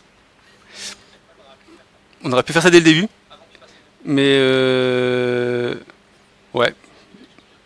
Très étrange ce bug. Bon, puis ça continue de déconner, je prends un projet d'exemple. Hein. Bon, de toute manière, vous avez un peu compris l'idée. L'idée, c'est qu'on va avoir, remarquez, du coup, ce qui est bien, parce que là, du coup, on passe sur la prod. En fait, on a deux streams de développement. Il y a un stream où on est en dev, on essaie d'avoir tout qui se met à jour à chaud, y compris la base de données. Bon, même si des fois ça peut déconner, mais on a une vision, on essaye d'avoir quelque chose de très efficace pour le dev. Par contre, pas très rapide. Bah, vous vous souvenez, mon écran sur les logs, il était méga lent. Parce qu'on est sur un Angular en dev, et voilà, c'est pas très rapide. Ce qu'on a poussé, c'était quelque chose où il y avait du rechargement à chaud, etc. Sur la prod, c'est l'inverse. La prod, on essaie d'avoir quelque chose de très performant. Donc là, on va typiquement avoir du Angular, on a tout unifié, on va avoir un back où tiens, les settings de cache sont peut-être plus agressifs, etc. Donc on n'a pas du tout la même approche, suivant si on est en dev ou en prod, et on a toujours les deux profils. Après, il y a pour les gens qui veulent faire des choses un peu plus avancées, on a des sous-profils un petit peu plus avancés. Par exemple, tiens, je ne voulais pas montrer tout à l'heure, du coup, comme le temps que ça démarre, ça va prendre un peu de temps. On vous génère par exemple la documentation avec Swagger. Donc Swagger, on s'est dit, c'est un petit peu entre les deux. Swagger en dev, j'aime bien l'avoir. En prod, ça dépend des fois. Donc, en fait, ça, c'est un profil qui est... Bon, alors, il a démarré. Il a déjà démarré. Ouais, parce que par contre, la prod est rapide. Bon, puis là, ok. Et ben, c'est H2 qui est de la merde, figurez-vous. Bah non, franchement, ça marche nickel. C'est vraiment H2 qui est de la merde. On est filmé, mince. H2, ce n'est pas très très bien. Eh ben, écoute, bah non, mais en fait, en plus, quand même, pour dire ce truc, nous on passe par Hibernate, donc on a comme une grosse couche d'indirection. Aucune raison qu'il y ait une différence entre H2 et PostgreSQL quand tu as Hibernate au milieu. Enfin, faut vraiment. Enfin, si on fait un truc très très touchy, mais bon, j'ai fait une table ch'ti, à moins que ce soit un mot-clé réservé. C'est quand même assez bizarre. Bref, c'est pas grave. Donc ça m'a généré tout mon projet. Je reprends depuis tout à l'heure. Donc je sais pas, j'ai. Ah mince. J'ai mon projet, voilà. Mon projet. Ça m'a créé, donc je sais pas, tiens, des labels. Donc je sais pas, il y a bug et il y a feature. C'est ce que j'aime bien faire généralement. Et puis ça m'a créé donc des tickets. Et les tickets, bon, on va retrouver dedans tiens, les labels que j'ai fait tout à l'heure et les projets que j'ai fait. On voit bien que tout fonctionne. On voit bien que ça m'a fait du crude avec les liens. Donc c'est ça qu'aiment bien les gens généralement. Ça m'a aussi généré donc des jeux de test à la fois JUnit, Jest et puis Protractor, ce que j'ai demandé. Passons-les. Du coup, je reste en ligne de commande. En fait, moi, dans la vraie vie, je suis tout le temps en ligne de commande, en fait. Donc, je suis un petit peu... Finalement, j'irais mieux comme ça. Donc, si je fais ma event test, ça va me faire mes tests JUnit. Je les fais, on va regarder après ce que ça donne. Et puis, qu'est-ce que je voulais vous montrer d'autre là-dessus? Ah oui, j'ai aussi oublié de vous montrer. Donc, ce qu'on vous a généré, on vous a généré le back, le front, etc. Et on vous a aussi automatiquement configuré... Ah, mais du coup, il n'y a pas Swagger. Je voulais vous montrer Swagger. Et il n'y a pas Swagger, alors c'était mon argument tout à l'heure. En dev, on aime bien l'avoir, donc en dev, on a tout le temps Swagger. En prod, par défaut, on ne l'a pas, et c'est une option à rajouter. Et je ne l'ai pas mise, donc j'ai pas Swagger. J'aurais eu Swagger, j'aurais pu vous montrer qu'il y avait une documentation Swagger de l'ensemble qui permet de développer de manière sympathique. Bon, là... Sur Swagger, ça lit bien le code, pas besoin de définir le schéma Swagger. Non, ça prend le code, en fait, il n'y a rien à faire, et ça te fait un Swagger complet de tout. En fait, ce qui va se passer, c'est que, enfin moi, quand je développe, en fait, j'ai tendance à faire d'abord mon Mac, j'expose avec Swagger, et par contre après, alors comme je connais bien mon code Java, j'ai réussi à me débrouiller, mais c'est toujours un peu embêtant, et Swagger il me donne tout. C'est vachement plus simple pour tester, pour débugger. Enfin, je suis tout le temps avec Swagger en fait.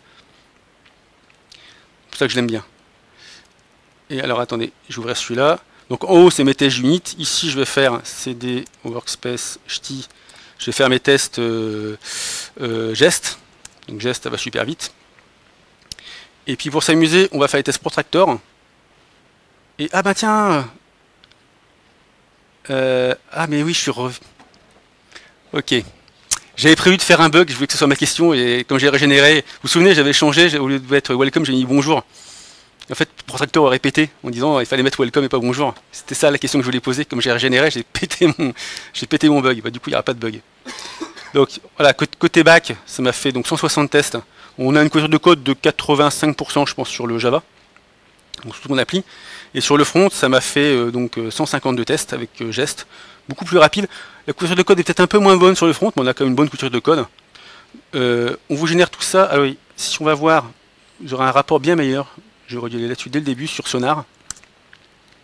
Donc, beaucoup avec Sonar, donc ça, c'est le Sonar en ligne.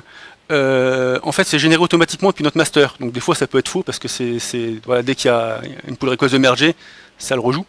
Mais on fait gaffe à avoir donc zéro bug, zéro vulnérabilité, etc. Alors un petit peu de dette technique, mais si on regarde, c'est contestable. C'est un peu compliqué. Parce qu'on fait des trucs un petit peu bas niveau des fois. Et on a une couverture globale de 84%, donc ça c'est back et front.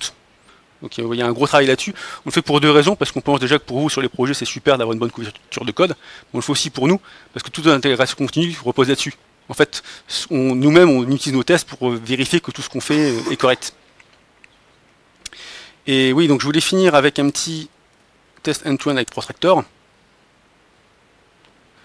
Oh, Protractor, c'est pas E2E? Ah, je le fais jamais comme ça. Tu as raison, merci. En fait, j'ai des scripts. En fait, je suis en train de montrer, je suis un énorme tricheur. Voilà. Donc lui, hop, pardon, il est derrière, il clique, il va tout me tester. Et je n'aurais pas à régénérer mon appli, j'aurais toujours un bonjour Java Hipster et se répéter sur celui-là. Enfin, c'est pas grave. Mais ça permet de voir que toute l'appli fonctionne. C'est toujours assez sympathique. Et ben alors, Idibiten, si je l'avais mis l'option, parce que j'ai oublié de la mettre, en fait, ça fait un petit menu en plus pour choisir sa langue quand on est utilisateur. Derrière, ça nous génère des fichiers d'internationalisation à la fois côté Java. Bon, Java, c'est un peu light, hein, c'est les messages d'erreur, etc., les emails, il n'y a pas grand-chose. Et côté front, il y a des messages d'erreur complets pour chaque écran, et typiquement pour chaque entité. Et ensuite, évidemment, fois chaque langue. Ce qui peut en faire beaucoup. Après, moi, je vois ça plutôt comme un squelette. Pour les entités, c'est plutôt un squelette. C'est-à-dire que là, tiens, typiquement, create project, que ce soit écrit en dur, j'aurai une clé, et puis derrière, en français, la clé, ça serait égal à, je sais pas, créer un projet. Je vois plutôt ça comme un squelette, c'est-à-dire qu'après, en tant qu'utilisateur, vous allez changer ça. Vous allez mettre... c'est peu probable, enfin, si votre application, c'est un CRUD, vous serez bientôt au chômage, à mon avis. L'idée, c'est de vous faire un squelette, vous avez déjà le fichier de fait, que tout soit setupé, puis après, à vous de bosser.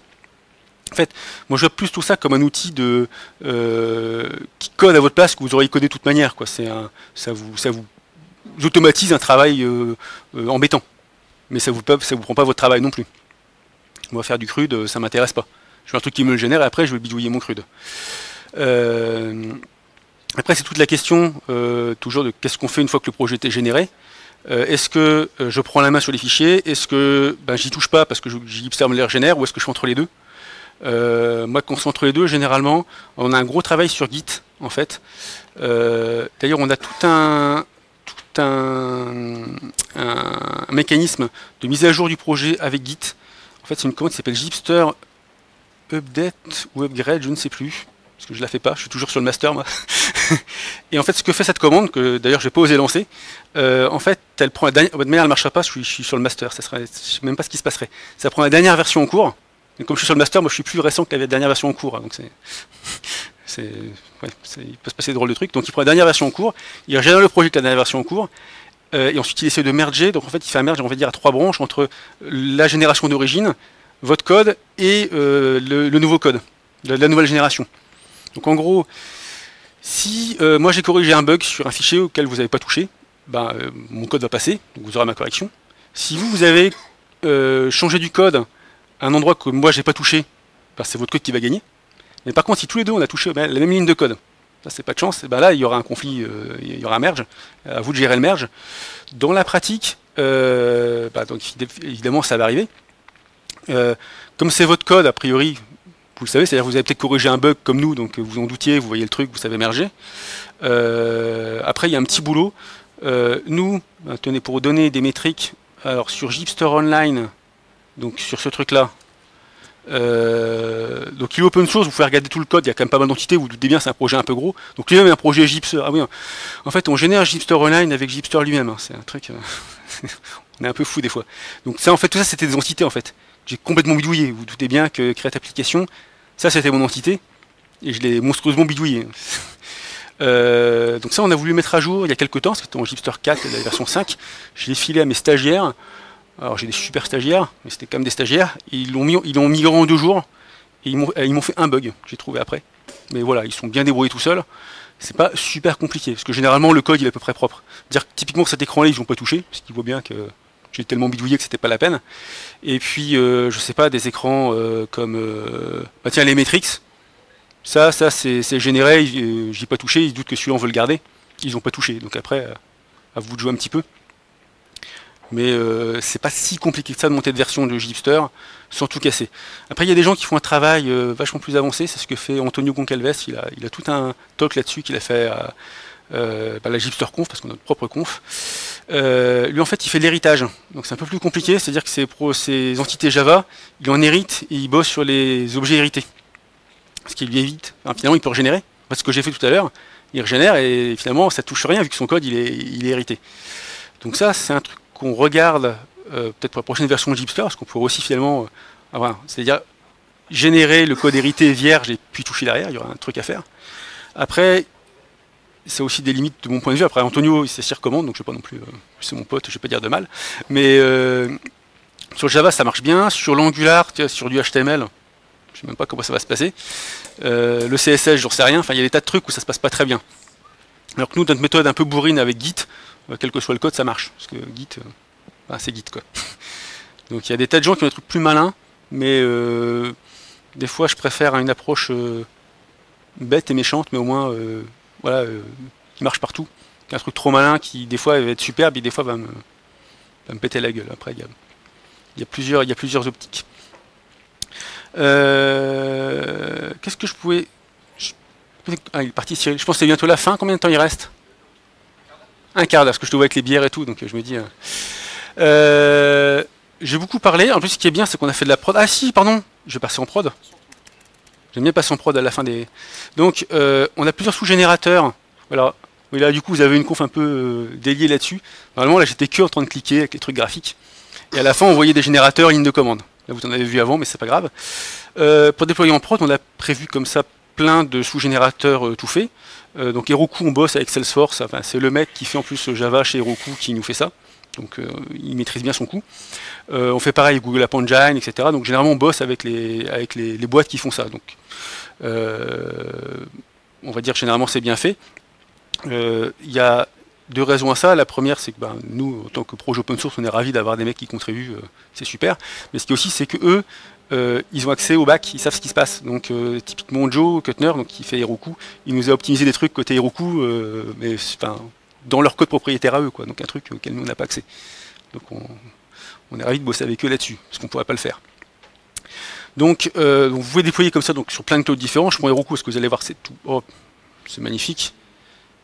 Ah non, ça c'est normal, c'est pas normal, c'est parce que je suis passé en mode dev. Et j'ai pas fait ce qu'il fallait. Hop. Excusez-moi. Alors ça normalement personne ne le fait. Hein. Là je suis sur le master. Le bon truc pour que ça pète. Et j'ai fait des bêtises tout à l'heure et j'ai niqué mon truc. Hop. En fait c'est juste une install à faire. Voilà. Et là ça passe. Alors, les trucs qui pètent, souvent j'ai l'habitude. Attendez, je kill le reste pour faire un peu de place à l'écran, qu'on voit ce qui se passe. Voilà. Donc il me propose de déployer mon application sur Heroku. Alors Heroku c'est gratos. Alors si vous payez, vous avez quand même beaucoup mieux que le truc gratuit. Nous l'idée c'est qu'on essaie de rentrer dans le truc gratuit pour que tout le monde puisse tester facilement. Par contre il me faut un nom unique. Julien Ch'ti Jug. Ça doit pas être pris ça. Je l'ai déployé en Europe. Il me propose deux trucs. Hein. Alors ça... Ah pardon. Hop. Il me propose deux trucs marrants. J'adore qu'il ait fait ça. Par défaut, nous, d'habitude, sur GipSource, c'est toujours le dernier truc. Donc nous, en fait, on génère un jar exécutable au final. Donc le jar exécutable, dedans, il y a Spring Boot. Il y a... Ah oui, le serveur d'app, c'est Under2 dessous. Dedans, on a notre code TypeScript compilé. Enfin, on a tout dedans. Et comme c'est un jar exécutable, ça s'installe assez facilement partout. C'est pour ça que sur Docker, etc., c'est facile. Donc c'est notre truc habituel. Lui, il nous a fait un truc marrant. Il le fait avec Git. Ça, c'est des trucs qu'il a pu faire que côté serveur. Donc, je vais cliquer dessus, comme ça, mouline un peu. On va le laisser. Je vais discuter en le laissant passer. Ce qui va se passer là, c'est qu'il nous a rajouté, enfin, sur Heroku, il nous a créé un repo Git. Il l'a rajouté comme branche distante, enfin, comme remote, pardon, pour notre projet. Et ce qui va se passer, c'est que maintenant, dès que je vais pousser du code, en fait, il va builder côté Heroku. Donc en fait, quand je fais Maven, je sais pas quoi, -p prod, machin pour lancer pour tout lancer, je le fais plus sur mon poste. Moi, je fais que git push et c'est chez Heroku qu'ils font tout. Alors, c'est intéressant parce qu'ils ont des serveurs très puissants, ils ont du réseau qui dépote. Après, mon bac est très puissant, là sur le coup, franchement, j'aurais fait un ou l'autre, c'était pareil. Mais je trouve ça juste beaucoup plus marrant de faire chez eux et de faire que des git push. Surtout si on a un petit PC, c'est marrant. Et donc ça va me lancer mon appli, donc ça prend un peu de temps parce que alors, là Heroku est pas initialisé, donc il va d'abord faire les npm install, les Maven, les installs de Maven, etc. Donc là ça tire toute la terre entre Maven et npm. Mais au bout d'un moment il va se déployer, donc on va attendre et on va le voir déployer. Et je sais pas si on aura le temps de faire ça, mais si jamais je changeais du code, il suffit que je fasse git push et il me refait pareil automatiquement. Et il est sur un déploiement, comment est-ce qu'on dit, vert en français, vert bleu. Je sais plus comment est-ce qu'on dit. Blue green, je sais plus en français. Enfin, et donc en fait, tant que le build n'est pas passé, vous avez l'ancien truc, puis quand il est passé, ça change. Oui, pour montrer que je triche pas, je vais aller sur Heroku, et normalement j'ai rien. Ouais. Ah oui, enfin j'ai rien. il vient de me créer, enfin, oui, j'aurais dû le montrer avant. Il n'y avait rien tout à l'heure. Il vient de me le créer. Pour l'instant, il n'y a pas d'appli. Donc il a dû me créer l'appli. Ouais, voyez. Just Now. Donc il y avait la V1, Initial Release. Il a rajouté des trucs. Il a dû me rajouter la base de données. Bon, elle est là. Et puis il va continuer de builder. Et puis il va me la déployer. On passe au jeu ou pas? Parce que c'est plutôt la fin. Je pense qu'on peut passer aux questions-réponses. On peut faire le jeu pour gagner. Je sais pas si ça vous va à tous ou pas. Parce que là, c'est une présentation qui marche magnifiquement avec passage en prod à la fin. J'ai un peu souffert. Je m'en excuse. Et honnêtement, ça arrive vraiment jamais. Et c'est assez bizarre. C'est, je sais pas, H2 qui déconne. Non, mais c'est le con. Oui, après, on va l'idée. Ah si, oui, c'est un petit truc sur les dépendances, parce que c'est un truc important sur côté, à la fois Java et JavaScript. On tire plein de choses, en fait, hein, dans les dépendances. Donc H2, c'en est une, comme plein d'autres. Si je parle côté Java, parce qu'on est au Shitty Jug, je vais plutôt faire Java. Après, on peut faire le parallèle en JavaScript en pire, en moins bien. Nous, on va partir sur le POM de Spring Boot, sur lequel on va rajouter des choses. Alors, je ne sais pas s'ils fournissent H2, typiquement. Donc c'est peut-être eux qui ont monté de version H2 en dépendance transitive, c'est peut-être nous. Je ne sais pas qui, honnêtement sur H2 je suis pas sûr. Mais on va essayer de rester comme ça sur un POM de Spring Boot sur lequel nous on fait que rajouter ou corriger des choses. On a un travail de audit des différents dépendances qui sont rajoutées. Donc là il y a quelqu'un qui a fait ça hier ou avant-hier. Donc il y a des failles de sécurité des fois dans certaines dépendances. Il y en avait une sur le connecteur MySQL. Donc on fait le boulot pour monter de version. Il y a eu, il y a 2-3 semaines, quelqu'un qui nous a monté une des dépendances qu'on avait. Bon là, je ne sais même plus où qu'on la tirait cette dépendance et qui n'était pas open source la dépense. Bah, c'était une licence toute bizarre. C'est une licence où vous n'avez pas le droit de faire de mal avec la librairie. Donc on est content de ne pas faire de mal. Est-ce que déployer sur Roku, c'est faire le mal? Et j'ai pas envie de vous poser la question. Donc ça, on l'a enlevé. Surtout qu'on a des boîtes de partout. Donc vous avez vu dans les boîtes, il y a des boîtes qui font, je sais pas, il y a Thales, il y a plein de boîtes dans le gouvernement américain là qui font des avions qui tuent des gens. Je pense que c'est pas le bien. Enfin, j'en sais rien. J'évite. Donc en tout cas, c'est pas à nous de faire ça. Donc on a un travail quand même d'audit des dépendances. On fait gaffe. Après, il y en a tellement, surtout côté JavaScript. C'est compliqué de le faire, mais c'est la force aussi d'une communauté comme JHipster, c'est-à-dire que moi tout ça je ne l'ai pas fait. Vous voyez, mes deux exemples, c'est 2 personnes autres, une personne qui bosse chez Michelin, je ne sais pas si tu connais peut-être, Cyril. Enfin bon, il y a une personne qui, et l'autre personne, je ne sais même plus qui c'était, c'est un Américain. Donc c'est la force d'une communauté, c'est avoir autant de monde qui participe fait que quand il y a des choses aussi compliquées que ça, on les corrige assez vite et ça monte plus vite qu'une boîte ne pourrait le faire parce que juste on a plein de monde. Oui, d'ailleurs je parle beaucoup, mais voilà. Petit aparté sur l'état d'esprit, sur le projet JHipster aussi là-dessus. On essaie d'attirer le plus de monde possible. On a un code de conduite qu'on essaie de faire respecter, c'est pas toujours simple. On essaie toujours d'être, dans le code de conduite, on essaie toujours d'être gentil, tout ça, avec les gens qui arrivent. Ah, on m'entend plus? Allô, allô?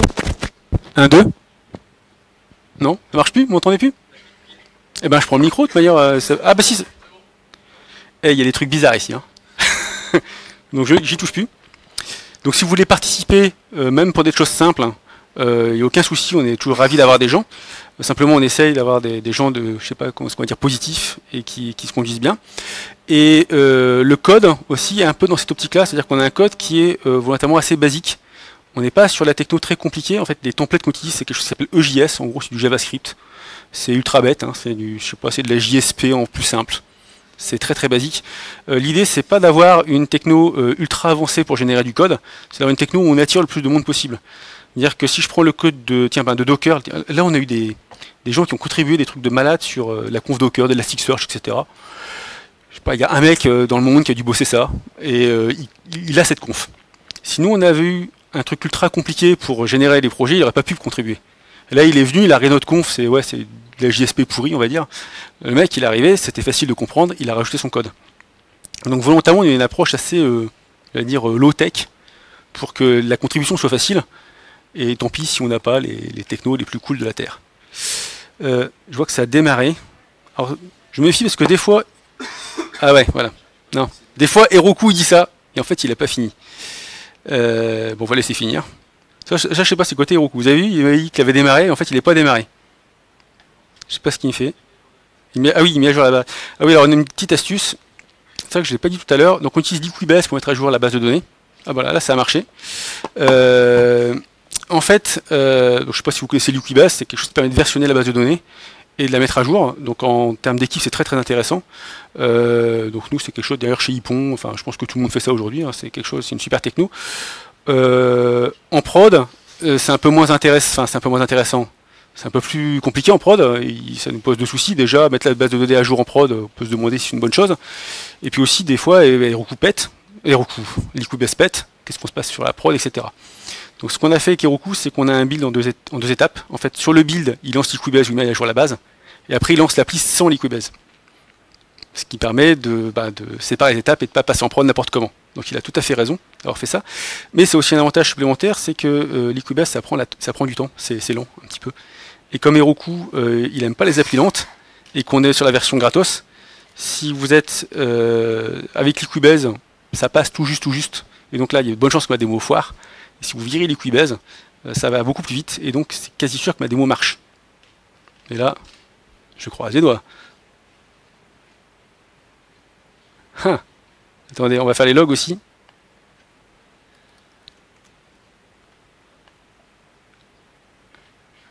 Ah non, il n'est pas encore tiré. Enfin, il me dit qu'il a démarré, il n'a pas fini de démarrer. Vous voyez là, c'est les logs. Il est en train de démarrer. Donc là, en fait, Heroku, c'est très basique. Il vous donne 90 secondes pour démarrer. Donc si mon appli démarre, alors c'est des petites bécanes, hein, c'est pour ça. Bah, c'est gratuit. Hein. Vous avez 512 mégas de RAM et une petite bécane. Et à vous de vous débrouiller pour que ça démarre en 90 secondes, sinon ça pète. Ah bah comme là, timeout, ah mince. Et avec 512 mégas de RAM, tu sais combien d'utilisateurs par là? Oh non, là-dessus, non, Heroku, une fois que c'est démarré. Ah oui, il redémarre, une fois que c'est pété, il redémarre. Une fois que c'est démarré, ça se passe bien. Une fois qu'il est pété, il redémarre. Hein. On s'excite un peu, il va passer. Finalement. En fait, le limitatif surtout, c'est la RAM. En fait, on prend trop de RAM, ce qui fait que les batch collector, il déconne. Et c'est ça qui ralentit. Mais bon, après c'est gratuit. On va pas non plus... Le deuxième coup, il allait plus vite. En fait, je sais pas, le premier coup, la machine n'est pas bien chaude. Le deuxième coup, il est plus chaude. J'attends juste un petit message comme quoi c'est vraiment démarré. Ah non. On va pas se reprendre timeout. Ah si. Ah, c'est marrant. Je sais pas si c'est passé. Si, c'est passé. En fait, il nous a mis le message de timeout et c'est passé quand même, donc il nous a laissé passer. Donc là, je suis en prod. Yes. En espérant qu'il ne nous tue pas derrière, mais...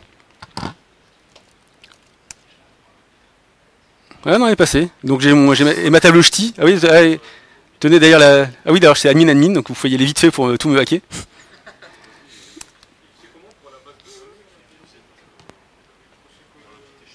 Ah, alors quand j'ai fait Gipster et Heroku, alors en fait ce qui se passe c'est que le sous-générateur de Gipster qui fait Heroku comprend la conf Gipster. Donc il a lu, il a vu qu'on avait PostgreSQL en prod. Donc quand on a démarré, en fait, donc Heroku nous a créé une base de données PostgreSQL qu'il a attachée. Ça c'est vrai pour toutes les autres technos, quand on fait du Cloud Foundry, etc. Pareil, en fait, nos sous-générateurs lisent notre conf, ils voient la base, donc ils provisionnent la bonne base. Et donc on a une base vierge. Et après, grâce à Liquibase, il a créé les tables. Ce qui fait que quand on arrive, on a une base. Qu'est-ce on peut certainement pas voir grand chose sur la base là-dessus. On voit que c'est un PostgreSQL, super. Ouais, après, si sur la console Heroku, on va voir certainement. Par contre, je suis jamais trop allé là-dessus.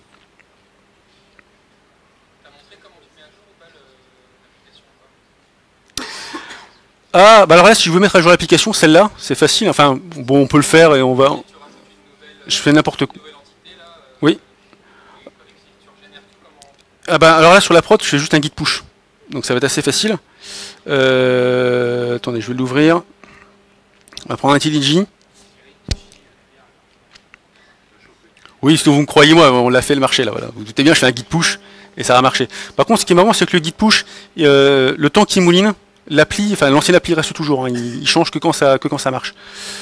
Bon après, honnêtement, si vous voulez que ça marche bien, il faut mieux payer à un moment. Hein. Il y a comme plein de choses, à un moment quand vous payez, ça marche quand même mieux. Mais bon, alors attendez. J'avais plusieurs questions en même temps que j'essaie de répondre. Ouais. Donc on voit que là, par contre, je connais pas du tout leur interface.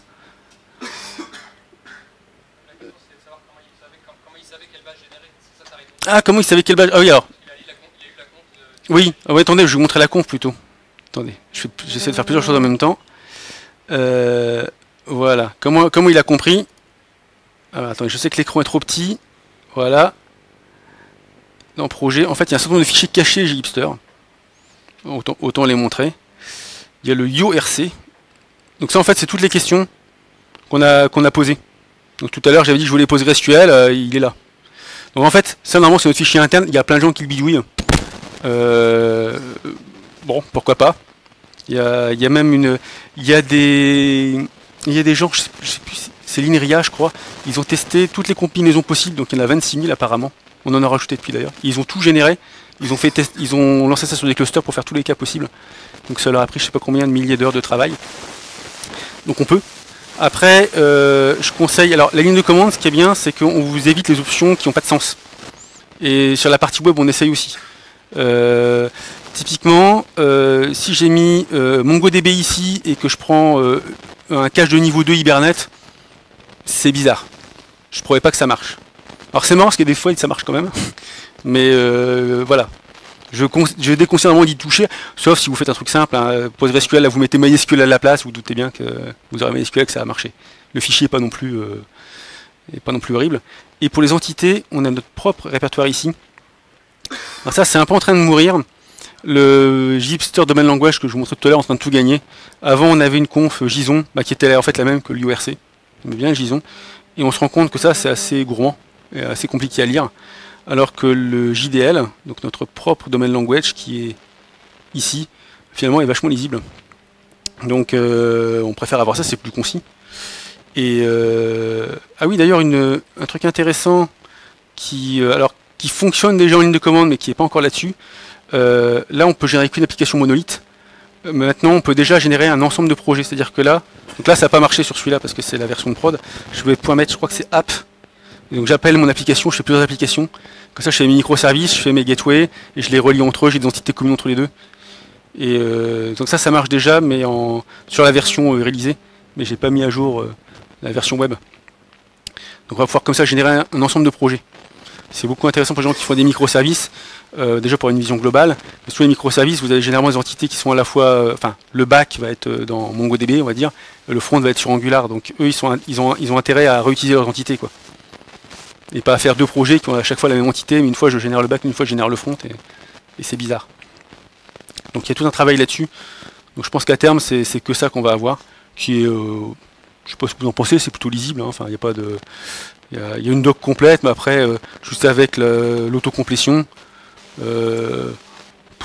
voilà, ça marche à peu près, quoi. On sait que, tiens, je veux que ce soit required. On se doute que... Ah oui, je vais d'abord mettre un type d'ailleurs. Je vais mettre une string. Puis j'ai fait required. Et puis on se doute bien que c'est un champ en texte qui est required.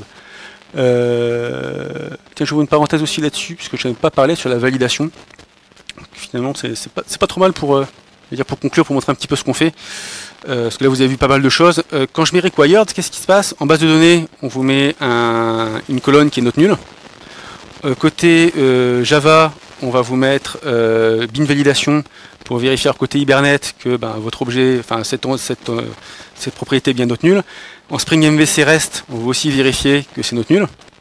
Il y a cette vérification là aussi. Côté front, côté on va dire Angular, on va vous rajouter des checks de sécurité qui vont faire, je sais plus, je devais en avoir, donc si on clique sur... attendez, ah mais ça c'est pas ma prod est là. Si je clique sur projet, il devait y en avoir. Ah, c'est niqué en force. Voilà. Non, j'allais sur ticket, j'aurais dû aller sur ticket. Tiens, voilà, le titre est obligatoire, donc là c'est rouge. Et si je tape quelque chose, il devient vert, etc. Donc bravo Zenica. Comme quoi c'est vraiment prod. Et comme quoi il faut changer le mot de passe. Admin, et aussi il faut toujours changer la clé de sécurité. Parce qu'il y a plein de gens qui laissent la clé de sécurité par défaut. Donc là on en génère une, mais après le problème c'est qu'elle est générée, mais elle reste dans notre fichier de conf. Donc après vous la committez, donc je déconseille de la garder.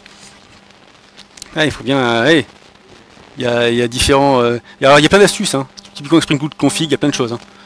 En fait, en prod, tout bêtement, mais c'est que du Spring Boot. Hein.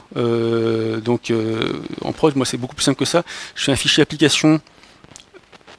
Alors, je vais plutôt vous dire ce que font beaucoup de gens, et ce que moi j'aime pas, mais après vous pouvez le faire quand même. Comme c'est du Spring Boot, toutes les variables dont le token JWT, attendez, je vais me mettre sur la prod, dont le token JWT qui est ici. Beaucoup de gens s'amusent à le faire, voilà, ils font comme là, ils en font une variable d'environnement. Donc quand vous êtes en prod, il y a votre admin, il met une variable d'environnement avec le token, c'est ça qui gagne. Donc c'est votre admin qui finalement met votre token, et donc le développeur n'a pas accès. Et donc c'est vachement bien. Ça c'est top. Par contre, la variable d'environnement, vous les voyez assez facilement. Si vous tapez en JMX sur votre appli Java, etc., on peut les voir. Donc c'est sécurisé, mais pas trop. Donc moi, ce que j'aime bien faire, c'est qu'en fait, on peut mettre un fichier comme ça, application-prod.yaml, on met à la racine de l'endroit où on lance son application Spring Boot. Et c'est celui-là qui gagne. Donc moi, j'aime bien ce fichier-là à la racine. Donc lui, je le sauvegarde d'ailleurs. Hein. Je le mets dans Dropbox, un endroit bien sécurisé. Et je le copie en SSH sur ma prod. Et c'est lui qui gagne. En fait, la seule personne qui peut le lire, mis à part l'appli, c'est quelqu'un qui a accès en SSH au projet. Donc a priori, là, c'est quand même compliqué.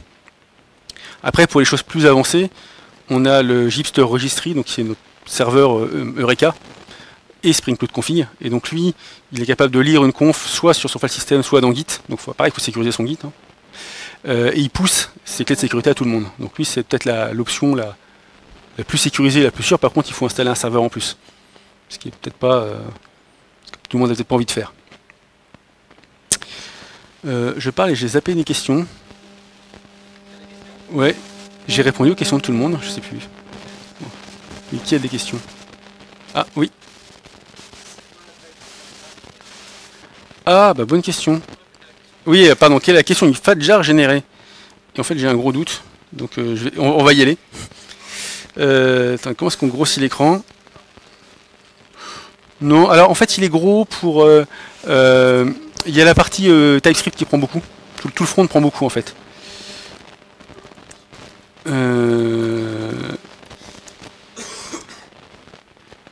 Il est où? Je suis dans Target. On n'en a pas fait un tout à l'heure? Ah, j'ai fait un Maven Kit Package et je l'ai viré. Ah mince. Je vais en régénérer un, comme ça on aura la réponse.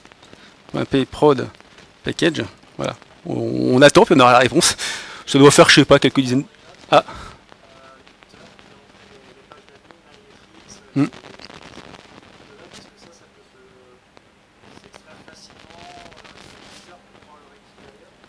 Ah oui, alors ça, ces métriques-là, donc il y a deux choses. Alors pardon, je vais répéter la question pour la vidéo. Donc les pages de métriques, d'admin, etc., est-ce qu'on peut les réutiliser pour les mettre ailleurs? Donc il y a... Alors déjà, elles ne sont pas toutes pareilles. Il y a des choses qui tapent sur des endpoints Spring Boot, donc ça, tout le monde l'a déjà. Il y a d'autres, c'est nos propres trucs.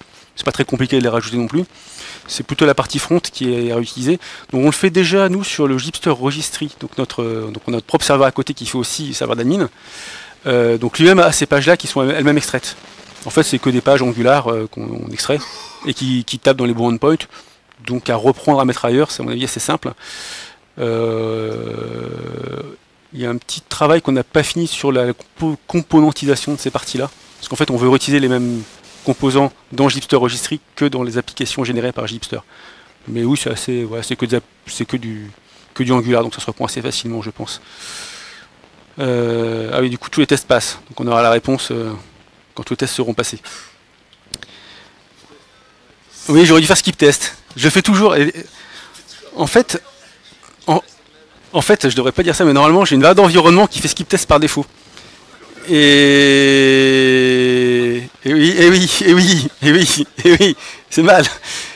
Et là, je sais pas, je l'ai pas mise. Non, mais là, c'est pas la journée.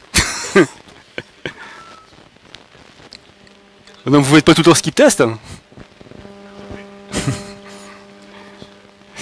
Non, mais je rigole. Non, je rigole. En fait, nous, sur Gipster, on bosse beaucoup sur des pull requests. Et en fait, on balance généralement. Alors, c'est vrai qu'on est un peu violent sur Travis. Ah oui, tiens, j'avais dit qu'on pourrait regarder à la fin si s'était passé des choses sur Gipster. On va être sur Travis, on va déjà voir si notre Travis n'est pas pété.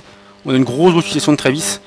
En fait, on est d'ailleurs un peu aux limites, ce qui fait que là, on est en train d'ouvrir des comptes. Enfin, on a ouvert un compte chez Microsoft. Comment ça s'appelle leur nouveau truc? Qui a suivi les nouveautés de Microsoft récemment? Ils ont un concurrent de Travis où au lieu d'avoir 5 machines gratuites, il y en a 10. Je sais plus. Azure DevOps, voilà, merci. Et donc on va voir les deux. Comme ça nous fera 15 machines. Oui, c'est pas, on prend pas Azure DevOps pour remplacer. Hein. Si on a 5 gratuites sur Travis et 10 gratuites sur Azure. Et comme ça, voilà, ça va plus vite. Parce que généralement, voilà, en gros, les gens poussent leur pull request et ça prend, je sais pas, alors au global, c'est 2-3 heures, mais comme on a 5 machines concurrentes, en réalité, c'est plutôt 30 ou 40 minutes. Mais les gens s'en mettent pas trop, voilà, ils en poussent plein. Et ouais, ça dépend. Alors quand ça déconne, ça dépend, c'est peut-être lui qui a fait des bêtises. Hein. Généralement, c'est peut-être un peu plus, c'est peut-être 4 heures là. Moi, j'aurais dit un build normal, c'était 3h30, mais ça dépend. Ah si, c'est qu'on en a rajouté. Non, c'est 4 heures, c'est normal maintenant. On en a rajouté un peu violent. Bon, et normalement notre master est vert, mais ça dépend des fois. Bon, puis apparemment, il n'y a pas eu trop d'activité ces derniers jours. J'ai dit qu'on garderait les commits récents. Ah non, il n'y a rien eu, il n'y a pas eu grand chose. C'est rare. Bon, bah j'ai pas de chance. Normalement, on a des stats. Je sais pas si je prends sur un mois qui sont assez... ouais, il y a du monde qui bosse, quoi. Après, il y a une queue très, très fine. Il y a plein de gens qui font des petits commits. C'est très bien aussi. Je vais pouvoir répondre sur la taille. Après, il faut réextraire. À nouveau, le front est assez gros. Et ben, ça fait... Alors, 52. Alors, en fait, il y en a deux. Alors, ça c'est du Spring Boot à la base. Donc, celui-là, c'est un vrai WAR. Donc, il n'y a pas de serveur d'app. Et le deuxième, c'est avec le serveur d'app intégré. Donc c'est des 7 mégas que prend Undertow. Et ce qui fait que maintenant je peux juste exécuter comme ça. Et ça marche. Alors dedans, il faudrait vérifier, mais il y a une bonne partie c'est le front. Et après il y a toutes les, évidemment il y a tous les jars. Il y a certains clouds, il y a Google App Engine par exemple qui sont très malins. Eux ils l'extraient. Et en fait le front ils le foutent sur leur CDN. Donc en fait, quand vous êtes sur Google App Engine, vous avez que les requêtes sur votre appli. Et il y a que, enfin en gros il n'y a que le vrai Java qui tourne. Et le front étant sur les CDN, donc les perfs sont bien meilleurs. Alors, sur Gipster, bah, moi j'ai bossé avec c'est Ludovic Champenois qui fait ça. Je sais pas si ça marchait pas déjà avant, en tout cas pour nous ça marche. Je pense qu'il avait déjà un truc de base. Peut-être qu'il est un peu tuné pour nous, mais je pense pas qu'il ait fait... Bon, en tout cas, parce que j'ai souvent la question, est-ce qu'on pourrait séparer le front du back? Donc alors il y a toute une doc sur comment le faire. Donc ça vous pouvez très bien le faire. Hein.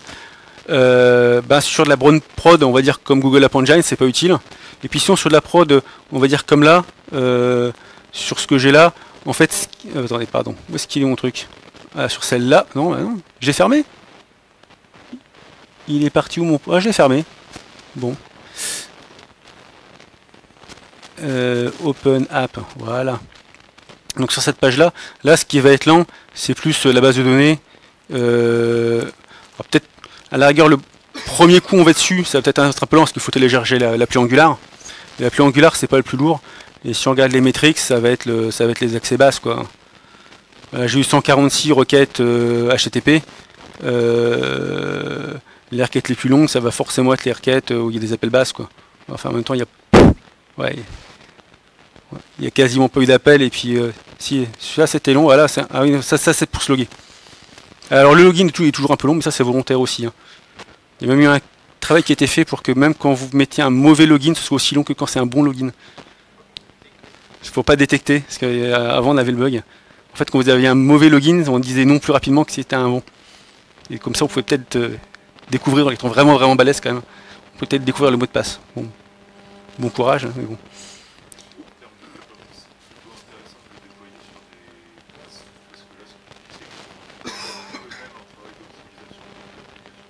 Ah oui, alors la question est-ce que c'est mieux sur un pass ou sur un IaaS? Donc alors on va dire on supporte les deux. Après les passes, ils ont des optimes qui sont juste hallucinantes. Alors que sur un IaaS, moi je suis sur un IaaS en fait ici le Gipster Online. Ah oui, là j'ai tout en un. Alors le microservice, le IaaS là pour le coup il va être bien meilleur, hein, parce que je peux faire ce que je veux. J'ai des gens qui font des microservices avec Heroku, mais c'est un petit peu dommage. Enfin, c'est un petit peu dommage, ça marche très bien, hein, je ne vais pas dire ça comme ça. Mais simplement Heroku, il y a déjà tout ce qu'il faut en termes de service breaker, etc. Il a son propre DNS intelligent, etc. Donc nous aussi on a cette Netflix, mais en fait il fait doublon quoi. Heroku a déjà tout intégré. C'est comme pour reprendre maintenant le truc à la mode, Istio fait le même, enfin à terme ça fera pareil. Donc c'est pas la peine d'avoir le doublon quoi. Mais après, voilà, Istio, c'est pas totalement. Enfin, je pense pas qu'il y ait grand monde en prod avec Istio. Donc ce qu'on propose aujourd'hui, je pense sur un pass, sur un YAS pour les microservices, ça va certainement être meilleur. Sur un pass, ouais, ils optimisent tellement de choses, en fait on va plus s'embêter qu'autre chose. Après, moi typiquement oui, le Gipster Online, donc celui-là, là je suis sur GCP, donc là je suis en machine virtuelle toute bête, parce que je fais plein de bidouilles, parce que vous avez vu, je chope vos projets sur Git, je les pousse, je génère des applis, enfin on build le file system, on fait plein de bêtises. Donc là ça m'intéresse d'être sur un pass parce que je fais des choses pas, je vais dire pas nettes. Après ça serait vraiment, ça serait une appli normale. Je préférerais nettement être sur un pass, ça me ferait tout quoi. Parce que là c'est à moi de mettre les mises à jour d'OS. Hein. Donc si je me log, il va me dire il faut mettre à jour les packages Ubuntu. Et bon ça me saoule. Donc puis voilà, il y a autre chose à faire. Et puis oui, puis les passes font des optimisations qu'on n'arrive pas à faire nous-mêmes quoi. Aussi, ça tout simplement. Mais bon. Oui, on n'a pas fait la question.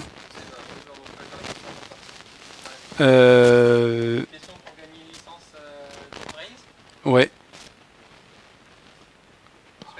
Suspense qui. Vous posez une question. Quand est-ce qu'on mange? Non, personne ne veut de licence JetBrains. Ah, ouais, voilà une question. Ah oui. On s'était pas compris. Moi, je voulais que quelqu'un pose une question. Ouais, ouais. Oui. Ah oui, alors l'intégration Vue.js, alors c'est un projet à part. Donc nous on bosse, ça fonctionne comme ça assez souvent sur Gipster. Il y a des gens qui ont commencé à dire sur Twitter qu'ils aimeraient l'avoir et ils se sont mis entre eux. Donc on leur a créé un sous-projet. Alors ce qu'il y a, c'est que généralement, on va dire, ce genre de truc ça nous prend 6 mois parce qu'il y a quand même beaucoup de boulot. Je sais pas si vous voyez, il y a beaucoup d'écrans déjà. Après moi je pense à leur dire les écrans d'admin c'est pas la peine parce que comme je disais tout à l'heure on les a externalisés ailleurs en plus donc c'est peut-être pas la peine de les avoir mais bon ils aiment bien tout faire les gens. Et puis après les écrans qui font les entités avec les relations et tout c'est quand même vachement compliqué. Donc ça généralement les gens galèrent un peu. Après ils sont que 3 pour l'instant. J'aurais dit que c'était plus. Il y a beaucoup de gens qui ont dit qu'ils allaient bosser dessus. Après il faut voir. Alors eux ils sont très très bons. Hein. Donc lui c'est mon colis sur Gipster, il est super bon. Lui il bosse avec nous, enfin il est aussi dans l'équipe core de Gipster, il est aussi dans l'équipe Webpack. Donc voilà, c'est des méga bons. Et lui on vient de le recruter chez Hippon. Donc il est méga bon aussi. Donc il y a une particularité chez Hippon, c'est que, enfin moi dans mon équipe, parce qu'il sera dans mon équipe, on a des jours dédiés pour bosser sur Gipster. Donc il aura des jours de dédiés. Donc ça devrait aider. Après on verra si on arrive à choper d'autres gens. Souvent je mets des stagiaires aussi dessus, après ça dépend. Là, on a d'autres gros projets pour les stagiaires, on va voir. Je sais pas où ils en sont. Ah oui, puis si, ce qu'on fait aussi pour pousser les gens, parce que je vois qu'ils ont mis des issues. Ah oui, tiens, si vous pouvez participer, vous pouvez vous faire de l'argent. En fait, Gipster est sponsorisé, on a tout un système de sponsoring auquel donc des entreprises nous donnent de l'argent et on redonne l'argent sur les bugs. Donc comme ça, c'est un truc qu'on vous poussez. On a mis des bugs à 100$. Donc en fait, c'est peut-être pas des vrais tickets. C'est plus, ils ont mis des tickets pour se partager l'argent. Parce que j'aurais dit, vous avez ça 100$, ils ont dû se le partager en 5 suivant comme ils voulaient. Et donc l'intérêt de la chose, c'est que donc, des entreprises qui vont être intéressées, je sais pas, par Vue.js nous donnent de l'argent, on le redonne comme ça. Et des gens qui corrigent les tickets ont l'argent et tout le monde est content et ça aide à progresser. Depuis qu'on fait ça, ça va beaucoup plus vite. Parce qu'avant, il y avait des... Oui. Non mais en fait, alors, je pense qu'il y a beaucoup de gens qui sont pas intéressés par l'argent parce qu'on est à plus de 500 contributeurs, il y a plein de gens qui ont, enfin, la plupart des gens font pas ça pour le fric. Mais le problème c'est que il y a des tickets très embêtants. Il y a des trucs, vous n'avez pas envie de le faire. Alors je sais plus moi l'autre jour j'ai fait un truc, il y avait 3 lignes de code et j'avais mis 100$ dessus. Mais en fait personne ne voulait le faire. Moi ça m'embêtait comme ça embêtait tout le monde. On met 100$ et quelqu'un le fait. Et au moins ça vous débloque. Parce qu'en fait, nous il y a 2 types de gens qui contribuent. Il y a les gens qui font ça sur leur temps libre comme ça. Si vous êtes sur votre temps libre, le truc embêtant, vous n'allez pas le faire. Du coup, ce truc-là, ça traînasse. Et puis sinon, j'ai mes stagiaires que je peux forcer, c'est les seuls. Après, voilà, si je leur file que les bugs pourris, on va pas les embaucher derrière. Donc, effectivement, on est mauvais sur les tickets Les tickets chiants, voilà, on est mauvais dessus. Donc on met $100, et depuis qu'on a fait ça, ça va vachement plus vite. Effectivement. Là on a donné déjà, je sais plus combien, entre 2 et 3 000 $ déjà.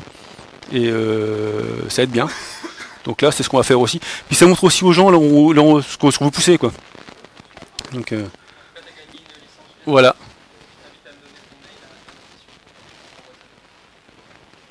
Et puis une bonne question, j'aime bien parler d'argent. Non mais c'est important en fait, c'est comment faire que le projet fonctionne. Si on met de l'argent, ça aide aussi. Voilà, voilà. Merci.